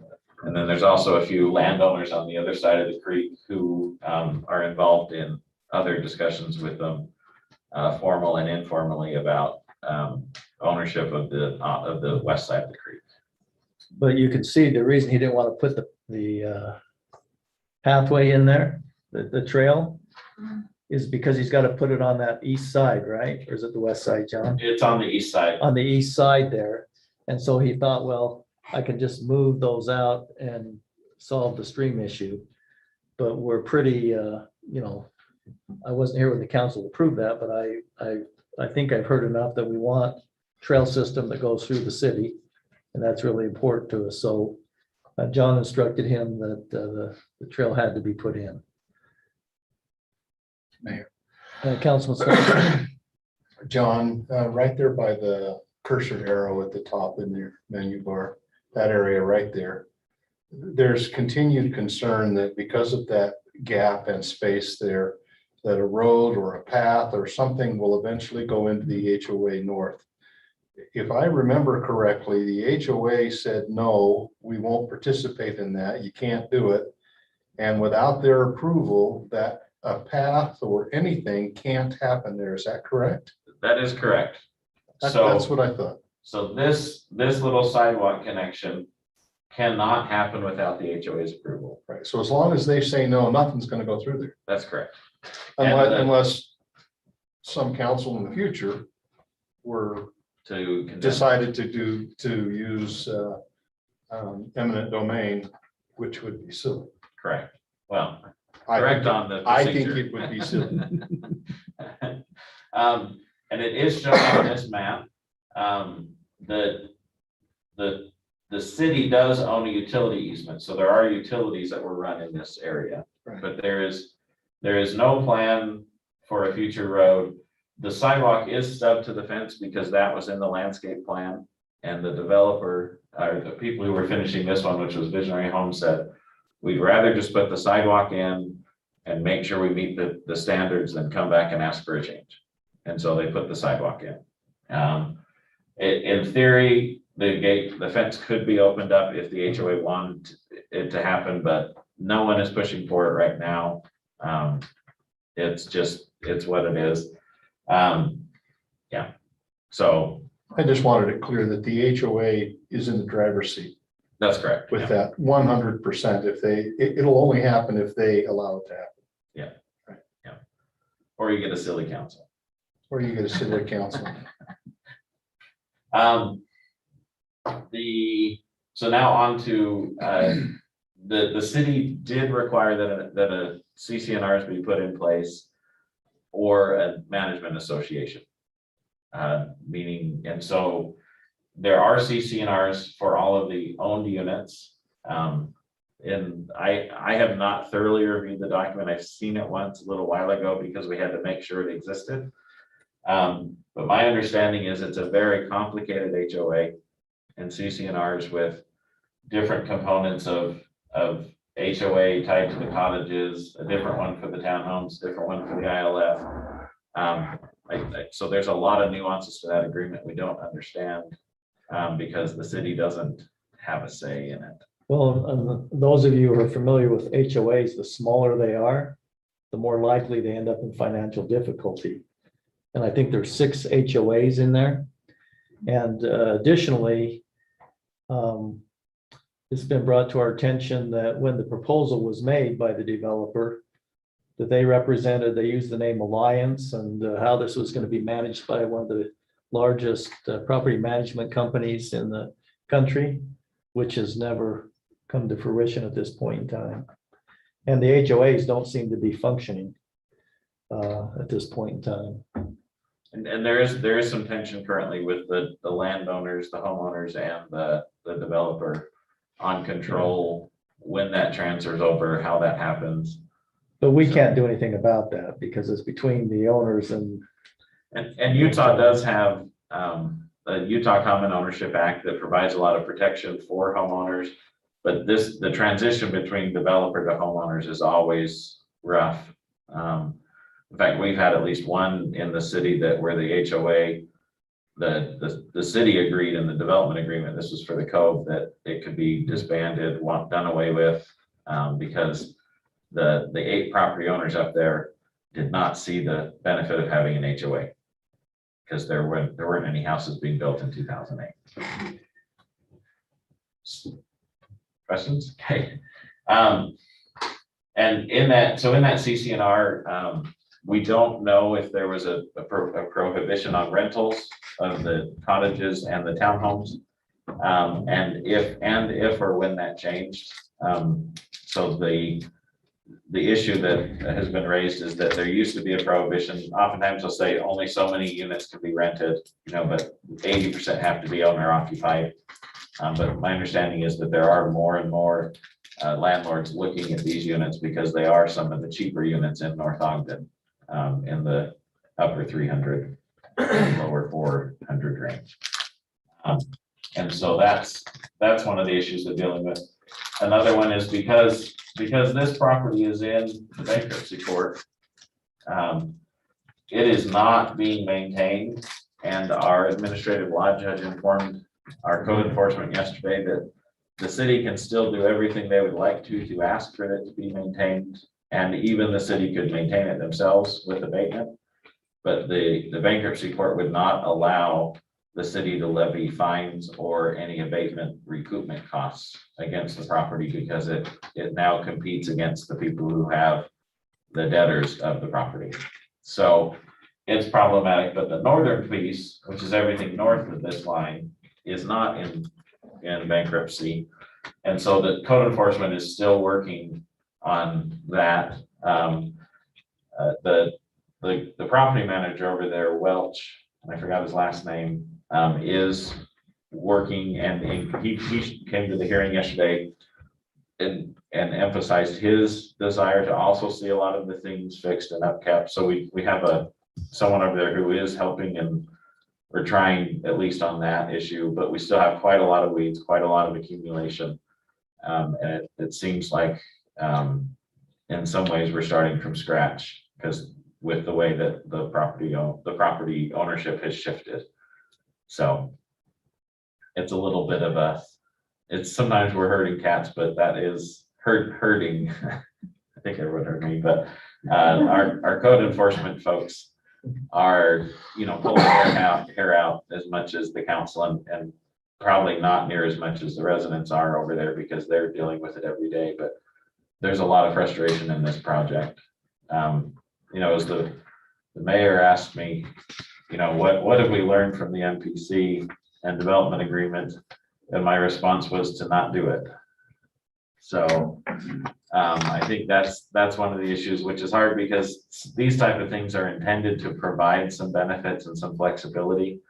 But I think that this one was probably not the project that the city should have started off with. Our largest development prior to this was probably or at least as far as higher density housing, was Sunbrook, which was developed under an R3 and an R4 zone. That's the area with Taco Time and Black Hawk in that area, kind of west of Washington. But that one was basically done with the city's existing standards. There wasn't any or matched code rewriting or working. It was just done under the city's ordinance. So that being said, it has issues like any HOA run property does, or any private property. I mean, we all have issues at our houses, so there's all sorts of things. I think I've caught. John, maybe you could talk about what you're doing on the lighting question that's Oh. asked. Yeah, so on lighting, we don't have the power to force the lights to happen, but we are working very hard building, and our public works folks are trying to get what's called a temporary power pedestal put in right here. So that they can start running the power to those lights. When the building permits are pulled for the clubhouse, they will have to install a temporary power pedestal. That's one of the requirements to do a construction project. And so the idea is if we can just get it in now, tie the street lights to it. With all of the street lights pretty much being LED nowadays, the monthly cost won't be significant, but it'll provide that benefit to the residents. They currently, if I understand right, from what Sandy was saying, all of these units have smart timers, and the whole complex, all the lights turn off at 11 because they're kind of set. So all of the porch lights and their doors lock, and there's some things that are automatically built into their smart homes to help. And I should say the majority of them, because there's always one or two that doesn't, right? But so it does get pretty dark over there at night. And the street lights, they are full cutoff street lights, meaning they just, in theory, are pointing mostly down. There's always a little bit of a glow, but they were intended to provide that ambient lighting for when the rest of the complex goes dark. So, and any other questions? Council, any questions? Councilman Severing? I would like to just clarify one thing. The city has no applications for building permits on the Independent Living Center. We have nothing submitted on the apartments. Our hope is when they start building the apartments, that they will start on the clubhouse. That's our hope. Not required, but our hope. And so the excuse being given to some of the residents over there that the city is holding this project up is not an accurate statement. And the fact that the city's being hard to work with is simply the fact we are enforcing the agreement. And I guess if that's being hardcore, so be it. But unless there's a legitimate reason that benefits both parties, we're not anticipating additional amendments to the agreement, but that'll be the council's call. But at this point in time, that's the position we're taking, council, unless you'd like to instruct us otherwise. Okay, you okay with that, Councilmember Stoker? I can't see Councilmember Barker. Are you okay with that, Ryan? Yep, sounds good to me. Thanks. All right. Thanks, John, for your work on that, putting that together. Hopefully that answers some questions and updates the council. Councilmember Ekstrom, did you have a question? Yeah, I'm trying to read the mock-up there. Is the clubhouse with the little pool right there? And then there looks like another one further to the south. So there are two clubhouses that were supposed to be going in? Yes. Okay. All right. I feel your pain. Oh, yikes. Okay, thank you, John. I've asked John also to present to the council. We do an annual survey of the employees, employee satisfaction survey with the employees each year, so we can get feedback on what we can do to make this a better work environment for our team members. So I'd like John to give a brief report to the council on that. John? Thank you, Mayor. Susan has told me that I put too many agenda items on that are just me, so she's going to do all of the ones at the next meeting. We do appreciate Scott breaking up the monotony. But council, this is the same form that you saw last year, which is the citywide results dealing with an NPS score. And just as a reminder, an NPS score basically asks questions with employees asked to to rank from 0 to 10. Anyone who says they're a 9 or a 10, we call promoters. Anyone who's a 7 or 8 is passive, meaning they're not happy, they're not sad. And then anyone who's 6 or less are the people who we call detractors, who are not contributing to a healthy work environment.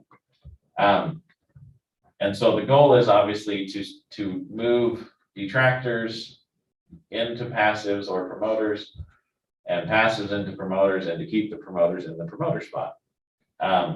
There are always questions that are asked where you don't get a lot of promoters. Salary range is always one of those. My paid enough always seems to come up with more detractors than promoters, which you'll see in almost any industry. However, the city does have some trends or some positive things. So I've got two things. One is the results for this year, and then also the results for comparing last year to this year, because we asked the same questions. We asked a few new ones, but we asked the same questions. And so this will just, we'll go through these pretty quick.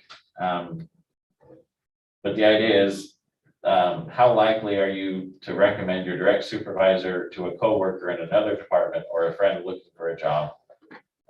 Pretty good score, 63% of the employees are promoters, with only 8% being detractors, which results in a positive NPS score as a percentage of 54% or as a number 26.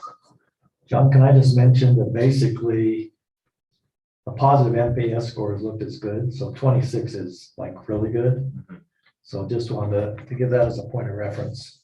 Yeah, and then I'll add some more detail when we get to the comparison, but we saw quite a lot of good scores this year.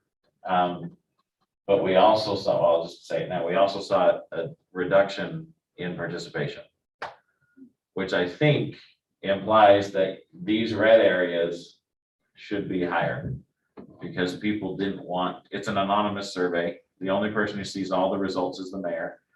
And then he filters out any information that might identify an employee. And then I get to see that next level. And then it gets filtered further before it goes down to the next level where the department heads see it. And then obviously the council and everyone's getting kind of a general summary. But that is one of the concerns we saw this year, was the participation was low. Our window was a little bit shorter than it was normally, but still significantly less participation in some departments. And so that's something that I think we internally are going to be working on for next year as we continue this forward. This is actually the question. This is the question that NPS is focused on, which is how likely are you to recommend North Ogden as a good place to work? And so we've got a positive NPS score of 26, or as a percentage, 54%. Quite a few passives, which those are the people that it's easier to nudge into the promoters side. But like I said, we've got a significant number of people who didn't respond. To put that into a number perspective, we're looking at about 55, 60 employees responding instead of the 80. So we're missing a good portion of people who didn't respond. Some people legitimately forgot. Some people, I think, intentionally didn't respond because they didn't feel like changes had been made, or I'm sure there's lots of reasons. This next one, I received constructive feedback from my direct supervisor. I received construction feedback from my department head. So the supervisor and department head was a question that was blended last year. We broke it apart into the two to try and find out, the difference between a team lead and a department head, because some departments have kind of that hierarchy of supervision. My department creates a trusting and open environment. Again, fairly good scores. I'm satisfied with my benefits package. I know that's something the council talks about a lot, and department heads work with the council on. Probably our highest passive score, still relatively few detractors, although they might be again tied into that non-responsive group. I feel I'm fairly compensated. You can see here, we have a negative NPS score, meaning that the majority of our employees do not feel fairly compensated. I know that may seem frustrating for the council with all the work the council's been doing.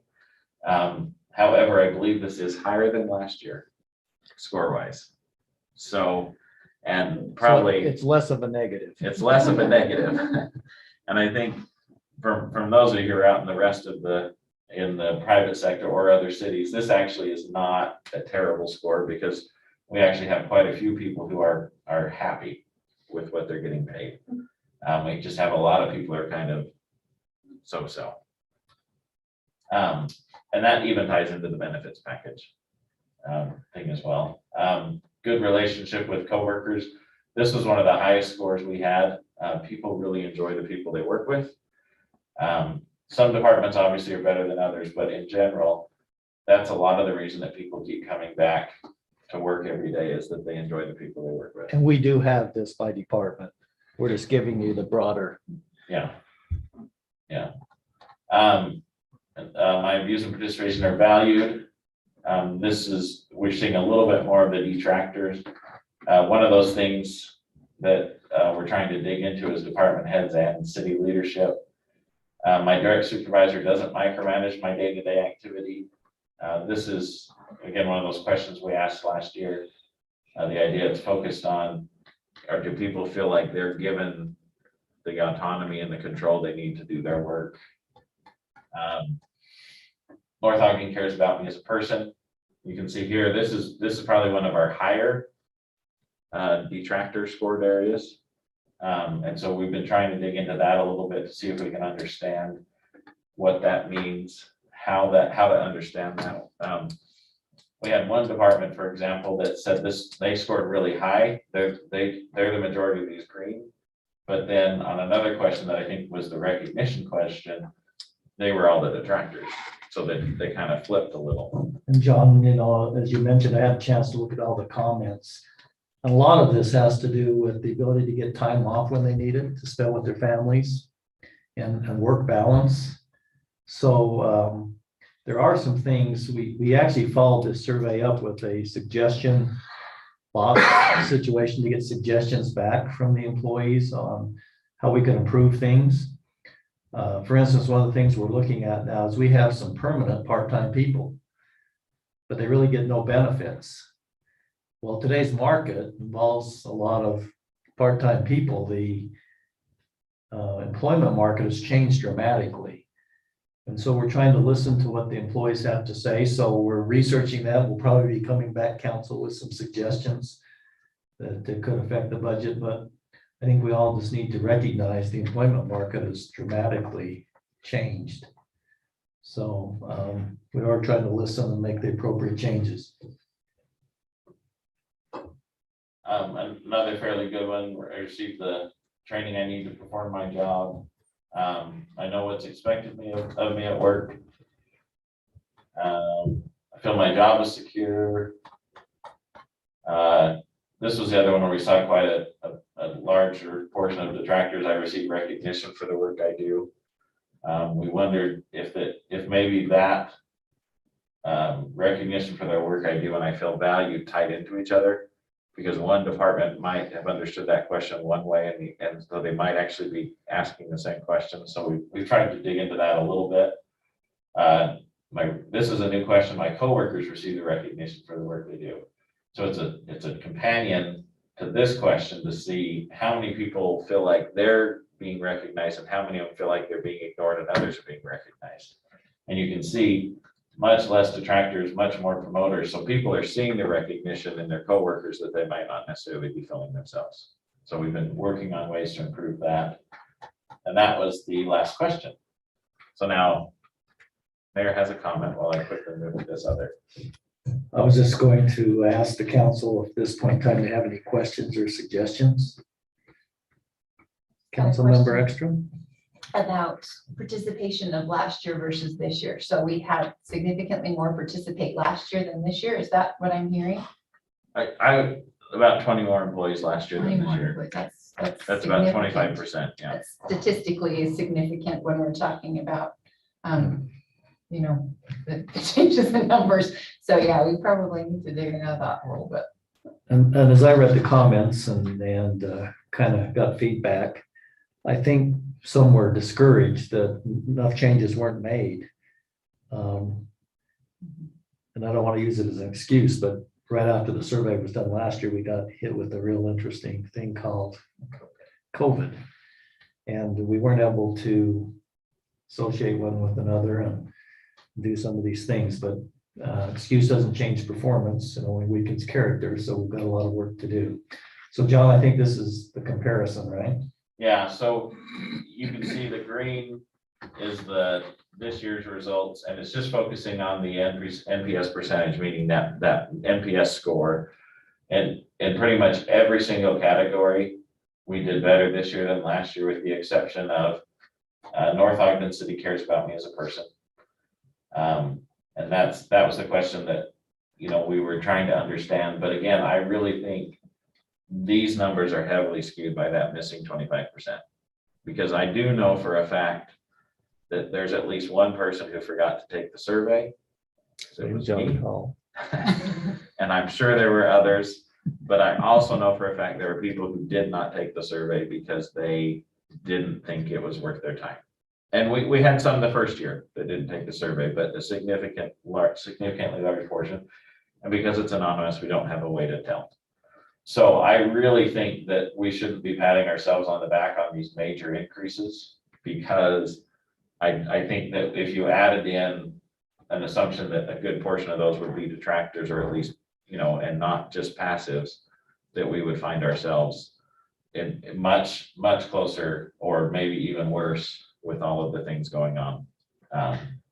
So I don't want to pretend like there's not something out there, because it's not all roses, in my opinion. In fact, one of the departments, that we were there talking about something else, and we just acknowledged to that department that their participation was really low, and we need to understand why. And so the mayor's been putting in a lot of effort there, and I have, as well as the department head, on trying to connect and see if we can find out the reasons why people didn't feel like it was worth participating.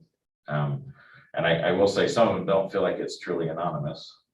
And so we've tried to been reinforcement with the employees that the only person who sees the tight answers, the long answers, is the mayor. And then when before he sends it over to me, everything is scraped off. But I think one of the concerns was years of service. So we'll probably just even eliminate that from the survey next year, that it's too easy in a small department to be like, oh, they've been here 8 years and they've been here 12. And so I think we might just scrape that one out. It does provide some analysis, but probably not in a way that outweighs the importance of keeping it as anonymous as we can. So, thoughts or questions? Question. Councilmember Stoker, go ahead. In the suggestion box, did anybody put, an idea of why, or what you could do, or we could do to make them feel like they're cared about as a person? To help with understanding why we feel that way? So we did see a lot of questions or comments about time off, benefits, and recognition, which I think are the things that most strongly would correlate, at least in my mind. But again, we might not even be understanding the question. People really missed our activities last year. The team building, turkey bowling, right? It's a small thing, doesn't cost the city a lot of money, but it just really improves morale. And we didn't get to do it last year. In fact, we didn't do it the year before either. I think my recollection is correct, that work from home was an issue. That some people who wanted to work from home, their job didn't coincide with that. And so we have a feeling some are getting to work from home and others aren't getting to work from home. And, there's some issues out there. And I think, to answer your question, Councilmember Stoker, is we got some good feedback, and we're trying to work on those things. We've done some recognition things. We're trying to do some fun things to engage the employees. So a lot of work to do, but we did get some good feedback. Councilmember Severing? Mayor, I was wondering on that one question about North Ogden City. Is there clarification about what North Ogden City needs is, I mean, could people be interpreted as, citizens versus staff versus hierarchy versus city council? Good question. Let me ask one of the employees. Susan, is that confusing? Did you know we were talking about North Ogden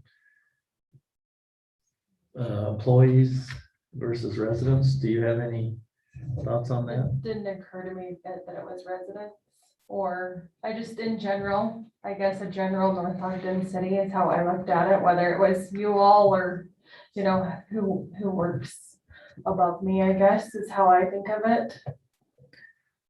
But I think that's a good question, Councilman Severing, because during the pandemic, as I maintained, there were people who were working at home and had lots of time on their hands and were thinking about things that could be improved in the city, and some were not shy about telling people how they could do better. So, good point. We probably need to clarify that. That it's North Ogden government cares about me, the leadership here. So, good point. Any other questions or comments, council? Councilmember Ekstrom? And I'm just speaking about this in terms of being another employer, right? It's difficult now, as we have seen in the city, to even fill the staffing requirements. And so those that are here are getting burdened, like extra burdened, our police department in particular. I think now that we've got some more officers, it's a little better, but they're having to work more than they wanted in an environment and conditions that are stressful, and people getting burnt out. And there's there's a general kind of dark cloud hanging over, I think, just society in general, where there's fear and concern, and we're seeing people get sick, and there's lots and lots of worry. So I think that all comes into play, and how to handle it. This is something new we've never done before, and so we're just going to try our best to try and buoy each other up as best we can, do whatever, and take the surveys as best we can and get some suggestions, like what would help you, and be really personal about it. It's like, we care about you personally. It's not, we can blanket the whole city, but we're all contributing as individuals, right? So, it's kind of a one person at a time, just to take a moment and really reach out and, minister to the one, I guess is the best way I could put it. But we've seen it in our business. We see it in our home. We've seen it just in a lot of places. And one of the things that I've seen is just we're having to kind of adjust expectations, right? I think we've got residents that, it's like, well, I expect North Ogden City to be taking care of this, in a certain, I want it up here, well, where we've got our staff, doing their best to get it to here, right? So, I don't know how to manage those expectations at all, because people get their own expectations. They're really hard to try and, I don't know, set them and help them make sure that they're reasonable, I guess, both on the staff side and the resident side. Good comments. Once again, we are trying some things to engage our team members a little bit with some activities, but I think there's a couple things that I can surely do better. I'm trying to contact employees at certain events in their lives to let them know that we're here to help them and congratulate them. Also, we will be bringing in, I don't know, many of you may know Brian Crowell. Brian is an author of a book called, I think, Filling the Gap.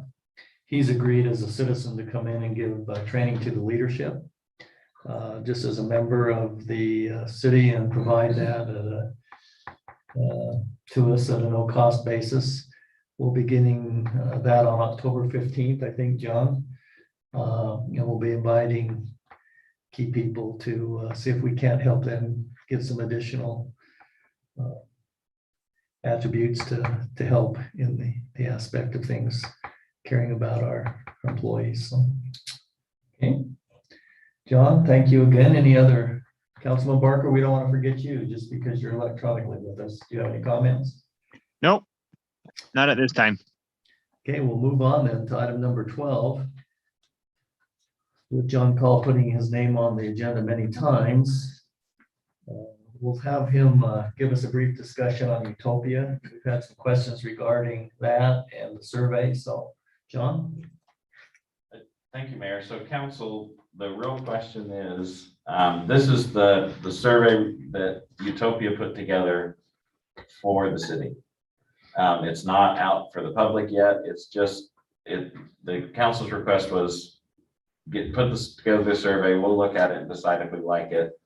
I think there's been some comments about maybe some of the questions are pushing to a response as opposed to seeking full feedback, but also the real conversation, and it doesn't have to be finished tonight, is where does the council want to go? Do you want to go out, talk to the public about it?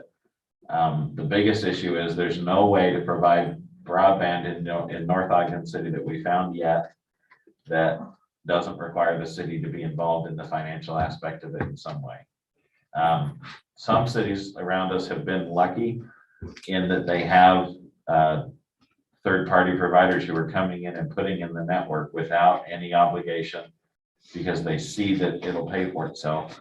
My impression is those are cities with very good soil that's very easy to run through. Far West is one of those.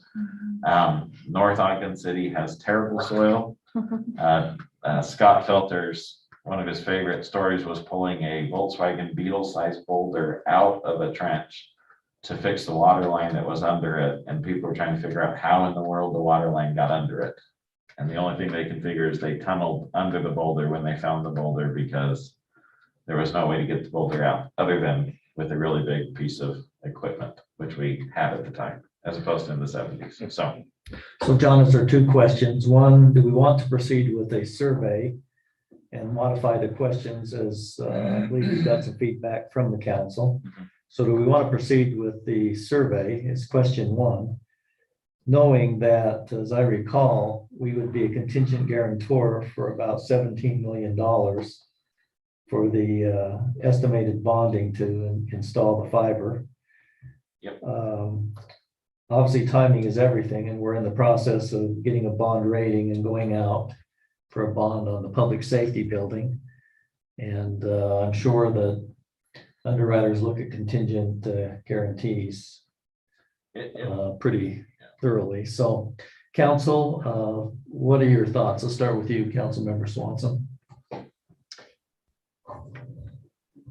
Well, I have several thoughts. One is, excuse me, broadband in North Ogden is horrible. And we're really held captive by two giants that really don't seem to care. I know what the service is like at my house and what it's like trying to get anything near what you are supposed to be paying for. I don't know what your experiences are with some of the large, one of the two large providers. I can't honestly say that I have enough understanding, a deep enough understanding to feel secure in saying yay or nay towards Utopia. I don't have a full enough understanding of how the guarantee works. What are the probabilities of there being a default where we have to jump in to really say, you know, I can't say yes, obviously, because I just don't feel like I have enough information. I felt like the presentation that we got from Utopia when they did come was a great sales pitch and a real good cheerleading squad for the product that they offer. Cities that you reach out to, the ones that have had great experiences are all for it, and those that didn't are all against it. There doesn't seem to be any of the passives. They either hate it, the experience, or they like the experience. So right now, with everything else that we've got going on, I think this would be too big of a project for us to try to take on to do it well at the moment. So I'd be willing to pass on it right now. On the survey also. Well, the survey was horrible. I don't even want to go there. That was The question 8 was particularly leading. that was just a push survey trying to, to influence people to, as any good statistician or survey writer can do, write the question to get the answer that you want. And so I wouldn't approve that survey at all. That survey or any survey? No, I'm all for if we have a disinterested third-party professional polling Qualtrics or, somebody like that we've talked about. I'm all for finding out what the citizens want that way, but this was not a way to get a real answer. Okay, thank you. Councilman Barker, do you have any comments? Yeah, I personally don't feel like the survey is necessary. There is a need for better internet services in our city. My issue is signing a 20-year or bond agreement that if we drop subscription members, we'll have to pay for it. Internet's going to change in the next 20 years. That I do not want to set the city up to be paying a payment on something that's no longer, that could be obsolete. And I know that there are other companies out there that'll come in and either do it for a less or a shorter term or no term. I know Pleasant View is using a company right now to get it installed in their city. And my only thought would be once it gets through Pleasant View's boundaries, it's going to come into North Ogden next. Okay, thank you, Councilman Barker. Councilmember Stoker, do you have anything to add tonight to that? No, just that, basically what Phil said, I thought they did a really, sales pitch. It was a hard sell. I figure if you have to sell it that hard, it's not that good of a deal. So I wasn't overly impressed. Okay. I think we need something, but I don't know if that's it. And especially with the money that they want from the city. Leave it more important than the internet. So could we interpret that to mean continue to pursue other alternatives to see what's out there? Yeah. Okay. Councilmember Severing, do you have anything you'd like to add? I'll just say I agree with what Councilman Barker said. We definitely need something else. I just don't know if utopia is the right element for us right now. Okay. Councilmember Ekstrom? Yeah, I think there was another company that actually reached out to us by email. I mean, there's at least one other, fiber optic company that's wanting to do a presentation to us. So I think, utopia is not the only game in town. So I would definitely want to look at different options. Again, I think Ryan is right about technology changes really quickly. I know when we built our house, we had it all wired for all of the smart home stuff, and now that's all wireless. So that was like, oh, $5,000 that we didn't need to do. But I think, there is some frustration, especially with people working at home, that we do need something else. So hopefully, then it's kind of timing the market of, are we an early adopter? Or can we come in and get where it's a little bit more price effective? I am concerned about putting it in the ground in North Ogden. We do have rock. And so I think utopias, of course, they're selling, right? And so they haven't gone through it. And then even just finding construction right now, which is really, really expensive, especially in excavation, to try and dig down in where we are. Will there something else come available? I'm listening to a lot of like the 5G coming that's going to go through the air. Is that going to be kind of what takes over as opposed to, wired network like fiber optic? If we want to do a survey, I had my husband who works in, data analytics, he redid it. So if you would like to see one that is better done, and even he said, you just as you said, it's a third party that's disinterested that needs to write it. And if you want really the an unbiased survey, you're gonna have to have that written by somebody else. I have one that's pretty good if if we just want to like throw something out there, but there are a lot of things. Just even the placement of the questions that was really much more probing of, their self-interest as opposed to the things that the city really needs to know. But also that obligation that they want us to put, of course, they're gonna downplay it, but of course, that there's always the sign on the dotted line and then we're stuck. And I'm not really comfortable with that, especially when we're trying to bond for a public safety building. So that's where I am. I'll leave that with John if he wants to have that as far as a survey, just if we want to take the temperature of residents. If we've got some email addresses, we can send them out to, or whatever we want to do, but that's where I am. Thank you. Let's thank him for his effort on that. Bless him. And maybe you could send that out to us and we could look at it and see if that meets the criteria Councilman Swanson mentioned. So John, I've interpreted the discussion tonight. Let's keep pursuing all options that are out there before we proceed. And then at some point in time, as we've gathered that information, we can come back to the council with what alternatives might be. Anything else, John, you need? Nope. Okay. Let's move on to then council reports. Councilman Barker, let's start with you and regarding your assignment with building and planning. I had a conversation, Mayor, we had a conversation today and last week. The General Plan Advisory Committee is going to they'll have their final report to the council within the next 60 days, and then possibly at that time we'll disband in the committee. But it will be done in the next 60 days, so 2 months we'll be finishing up there. The other report I have is from the mosquito abatement. I had the meeting last night with them. There has already been one West Nile death in Weber County in the last month.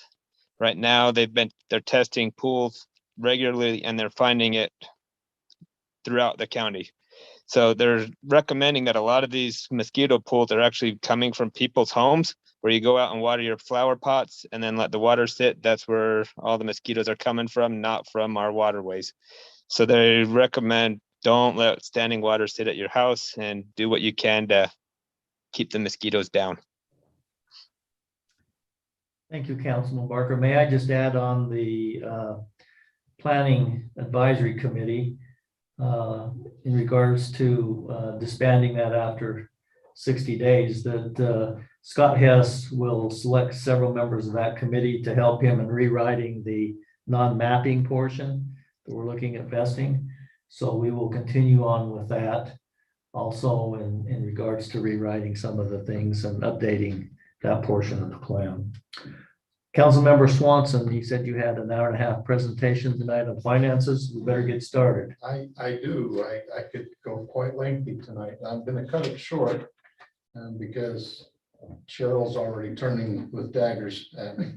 And we're probably going to have a fairly lengthy closed session regarding some potential property sales. We're in the middle of the audit of our next audit. The auditors will be here on September 27th and 28th. Jamie reports that the audit is going well and we're on schedule, and that's a good thing. So we'll see how well we've done in making corrections in the areas that we were deficit last year and moving forward. We're 17% through the year, the fiscal year. Revenues are at 14.7%, but that's without the last month's sales tax. That doesn't get reported to us until the end of the month, so we don't have that now. Expenses are at 13.1%, so expenses are almost 4% below where we are in the year, which is pretty darn good. And hats off to the various departments and the efforts that they make to be fiscally responsible and cost effective. Jamie and I would like to move my report to the last council meeting of the month so that it falls after we get the sales tax number, so that when I do this report, I'm not coming back a couple weeks later to give a sales tax addition to it, so we can have the full numbers. If council's okay with making that change on when the mayor has his I'm happy to trade with one of the other council members. or Makes whatever sense. works. And we'll leave it at that. We were gonna go over a history of impact fees and all kinds of things that I've got here. We will hold on that. You're welcome, Chairman. Thank you, Councilmember Swanson.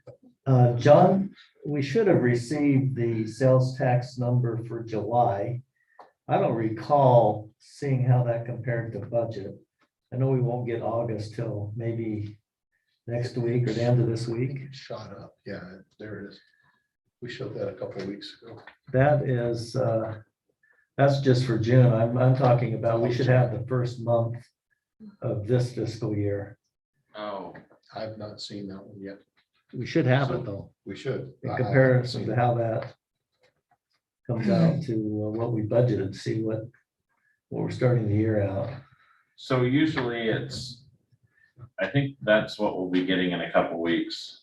It's usually 2 weeks late. Okay, so we Or 2 haven't got months. that yet. Yeah. Okay, Because Jamie sent this email out on the 24th, which is a couple days after so it's technically. so we'll almost be 2 months getting late. July's number here, this. Yeah. If you could have her shoot that out to the council, it'd be good, so we can see how we're starting the year. Okay. All right, we'll go on to item number 14 now, which is any public comments those present would like to make this evening, or those who are with us electronically. John, if you'd watch for electronic comments, are there any comments from those in attendance this evening?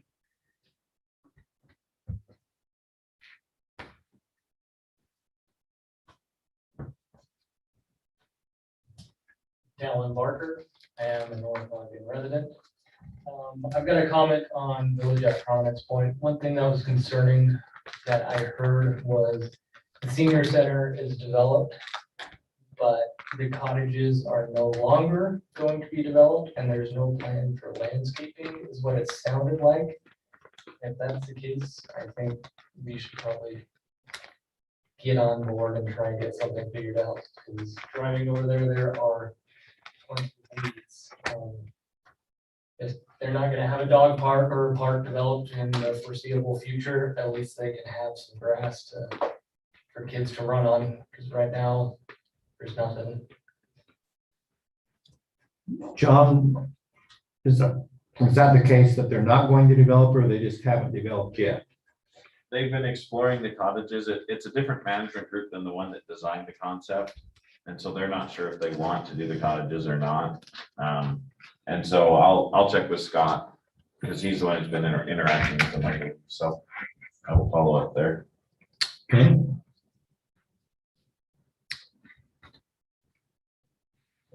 Any comments, council, from earlier public? We have somebody on. We have 2 online. Okay, let's go ahead. The first one is Corlin Haitala. Corlin Haitala, North Ogden resident. Can you hear me okay? We can hear you, yes. When you talk about the cottages, is that not the senior homes, the patio homes at Village at Prominence? So there were some cottages similar to those at Prominence Point around the lodge that were anticipated in that area between the parking lot and the property boundary. Oh, over at the big red senior center? At the lodge, yeah, it's called the lodge. Oh, okay. And I was wondering, you'd mentioned a trail or a pathway. I don't know where they would put one. So the subdivision plan shows a trail on the east side of the cottages, between the cottages and the creek. Have you been out here? There's no room for that. It is a very tight fit. In fact, in the approvals, the comment was made that people would essentially be able to touch the back walls of some of the houses, particularly those 3 that haven't been built yet, because of the proximity to the homes in the creek. And where would it go out to? Because my property line goes into the middle of the creek. So it's supposed to go out to 1900 North. Okay. that affects my property. So if that's not going to happen, is that a default on the development? Because I'm not going to give up my property for a trail that was never in the original plans that we got. It's on the east side, isn't it, John? So it wouldn't be pushing against the property unless they have to push the creek further, but they can only push it back to the property line. Well, and that's the other thing. When you gave your presentation, I couldn't see anything on the Zoom except for one map that you had up. So I couldn't tell where you were talking about with, in conjunction with these trails and the other properties that you were showing. I couldn't see what you were talking about. Perhaps I can invite you to come in and meet with us and we can kind of look at this in detail and kind of show where the trail is. As we mentioned just a little bit earlier, the developer has asked to not have to put in the trail. And we're standing firm on the fact that we need that trail connected to other trails in the city. But we'd be happy to come in or have you come in or come over and meet with you to kind of get your perspective on your concerns. All right, when is the good time to do that? If you'd call Susan Nance at the city offices and to schedule a time, we'll try to accommodate and get over or have you come in, whatever works best. And just confirming, he has not sent in any paperwork for any permits or anything for the clubhouse either. That is correct. I've confirmed that with John. He's confirmed that with our planning department. There has been no plans submitted. All right, and I appreciate you guys trying to get the lights put up. We would have been wondering why they didn't put a temporary power in forever ago, because that's what you do when they build everything out here. You put a temporary power source in. Can't be that difficult. We're working on that, but the developer has basically the final say. Yeah. So. All right, thank you. Thank you for joining us this evening. Thank you for your comments. John, do we have another comment? We do. We have Susan Clemens. Susan, would you like to go ahead? Yes, thank you. Susan Clements. I'm a resident of North Ogden City. I was interested in your conversation about Utopia or other internet providers. We had been going through CenturyLink and was not very pleased with the megabytes. They were 4 to 5 megabytes. And so when we heard about T-Mobile doing an internet service, we jumped on it as soon as it was available in our area, which it is now. And that is strictly done through their cell towers.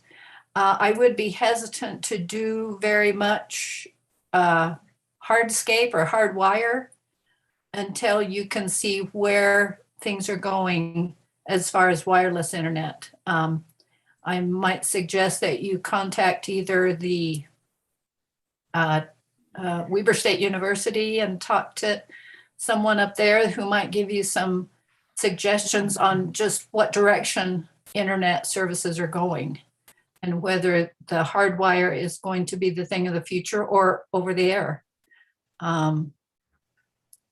before you make any commitments. And I'm sure you'll do your homework anyway, but that's just a suggestion. Okay, that's all I have. Thank you, Susan. Anyone else, John? No. Anyone else here this evening?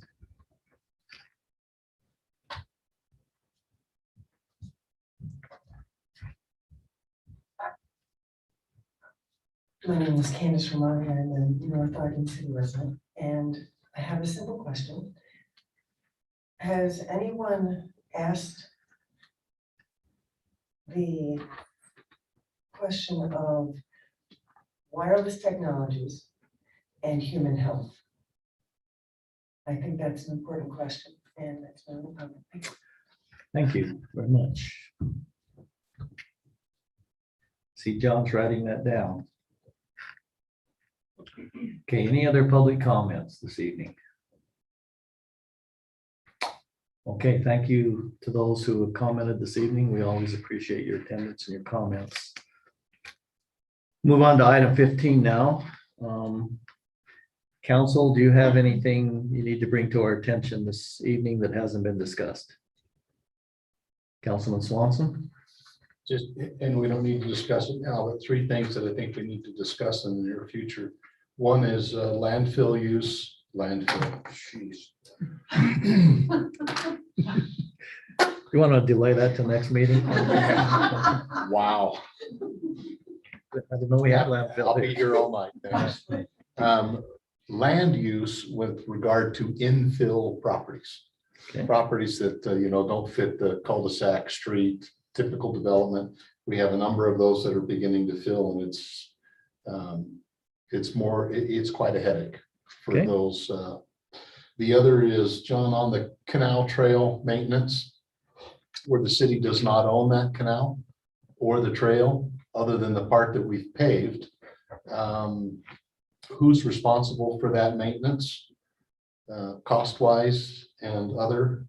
And then the other is on, we've now had another resident who fortunately wasn't seriously injured, tripping on a sidewalk, an uneven portion of sidewalk. What is the liability that the city faces? And what do we do about it? There's uneven cracks in the sidewalks everywhere in the city. You can't walk 100 yards in any neighborhood without finding an uneven piece of concrete.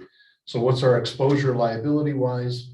And what's the options? What are our options about taking care of it? And we can do all that in a future meeting. Okay. Okay. Anything else, council? Yeah, I've just got two Councilman things. Seffring, go ahead. Yeah, two things quickly. I didn't know who to contact. I didn't know if it was Public Works or Parks and Rec on the weeds down by the sound walls on 2700. John, I don't know who's responsible for that, but we did get that email this morning. And I've actually had a couple of texts to me about that, so if we could look at that. Okay. And then the new youth city council advisor is curious to know if there would most likely be rooms available to meet on Thursdays at 7 with the council. There in the. We don't have any other meetings on Thursday nights, so they could use any room they needed. Okay, thank you. That's all. Thank you, Councilman Seffring. Councilman Barker, do you have anything? Nope, nothing more. My question was just similar to Phil's about the sidewalks. I mean, we live in a place that has lots Movement. of freezing and, again, you can't go 20 feet without finding a place in the sidewalk that's a potential tripping hazard. So, I mean, I would imagine that on city property and parks and things that we're responsible for the maintenance, but I was thinking about, what about the sidewalk in front of my house? I mean, technically it's city property, but we're required to put it in, we're required to plow it, we're kind of, I'm assuming, considered, to maintain it. So is residential different than city property, even though it's technically, owned by the city, but residents are expected to maintain it? Does that make sense? It does. It depends. That's No. my economics professor's answer to every question. That's an attorney answer. Attorney answer. So we're looking into that, and good question, so. Okay, I do have a few things I just want to update the council on. As you know, our judge retired. So I've been asked to appoint 2 members to the Judicial Search Committee. I've appointed the following individuals: Brent West, who was the senior district court judge, I think, for a period of time. He's excited to serve, and also Susan Kilborn. Both those have legal degrees, and so I've asked those to serve.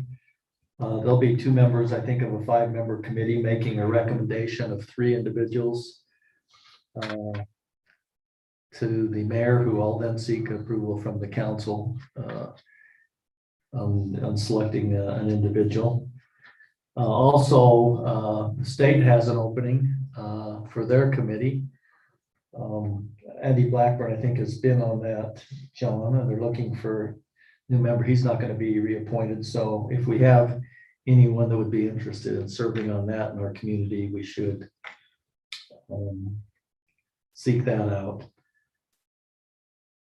I also received, and I've talked to John about this, just so the citizens know we do listen to them. The detention basin behind the new subdivision over there, the Northwood, what's it called, Susan, over there on the Browns property? The city owns a detention basin back there. There's a road that leads there for our use in repairing and taking care of that detention basin. Apparently, teenagers now have found that is a good place to locate and participate in some unusual activities back there. And so we are planning on putting a bollard up there and prohibiting vehicles from making their way back to that piece of our city property. John, if you would just make note of amending the council procedures in regards to reading emails. I just want to make sure we're okay on that.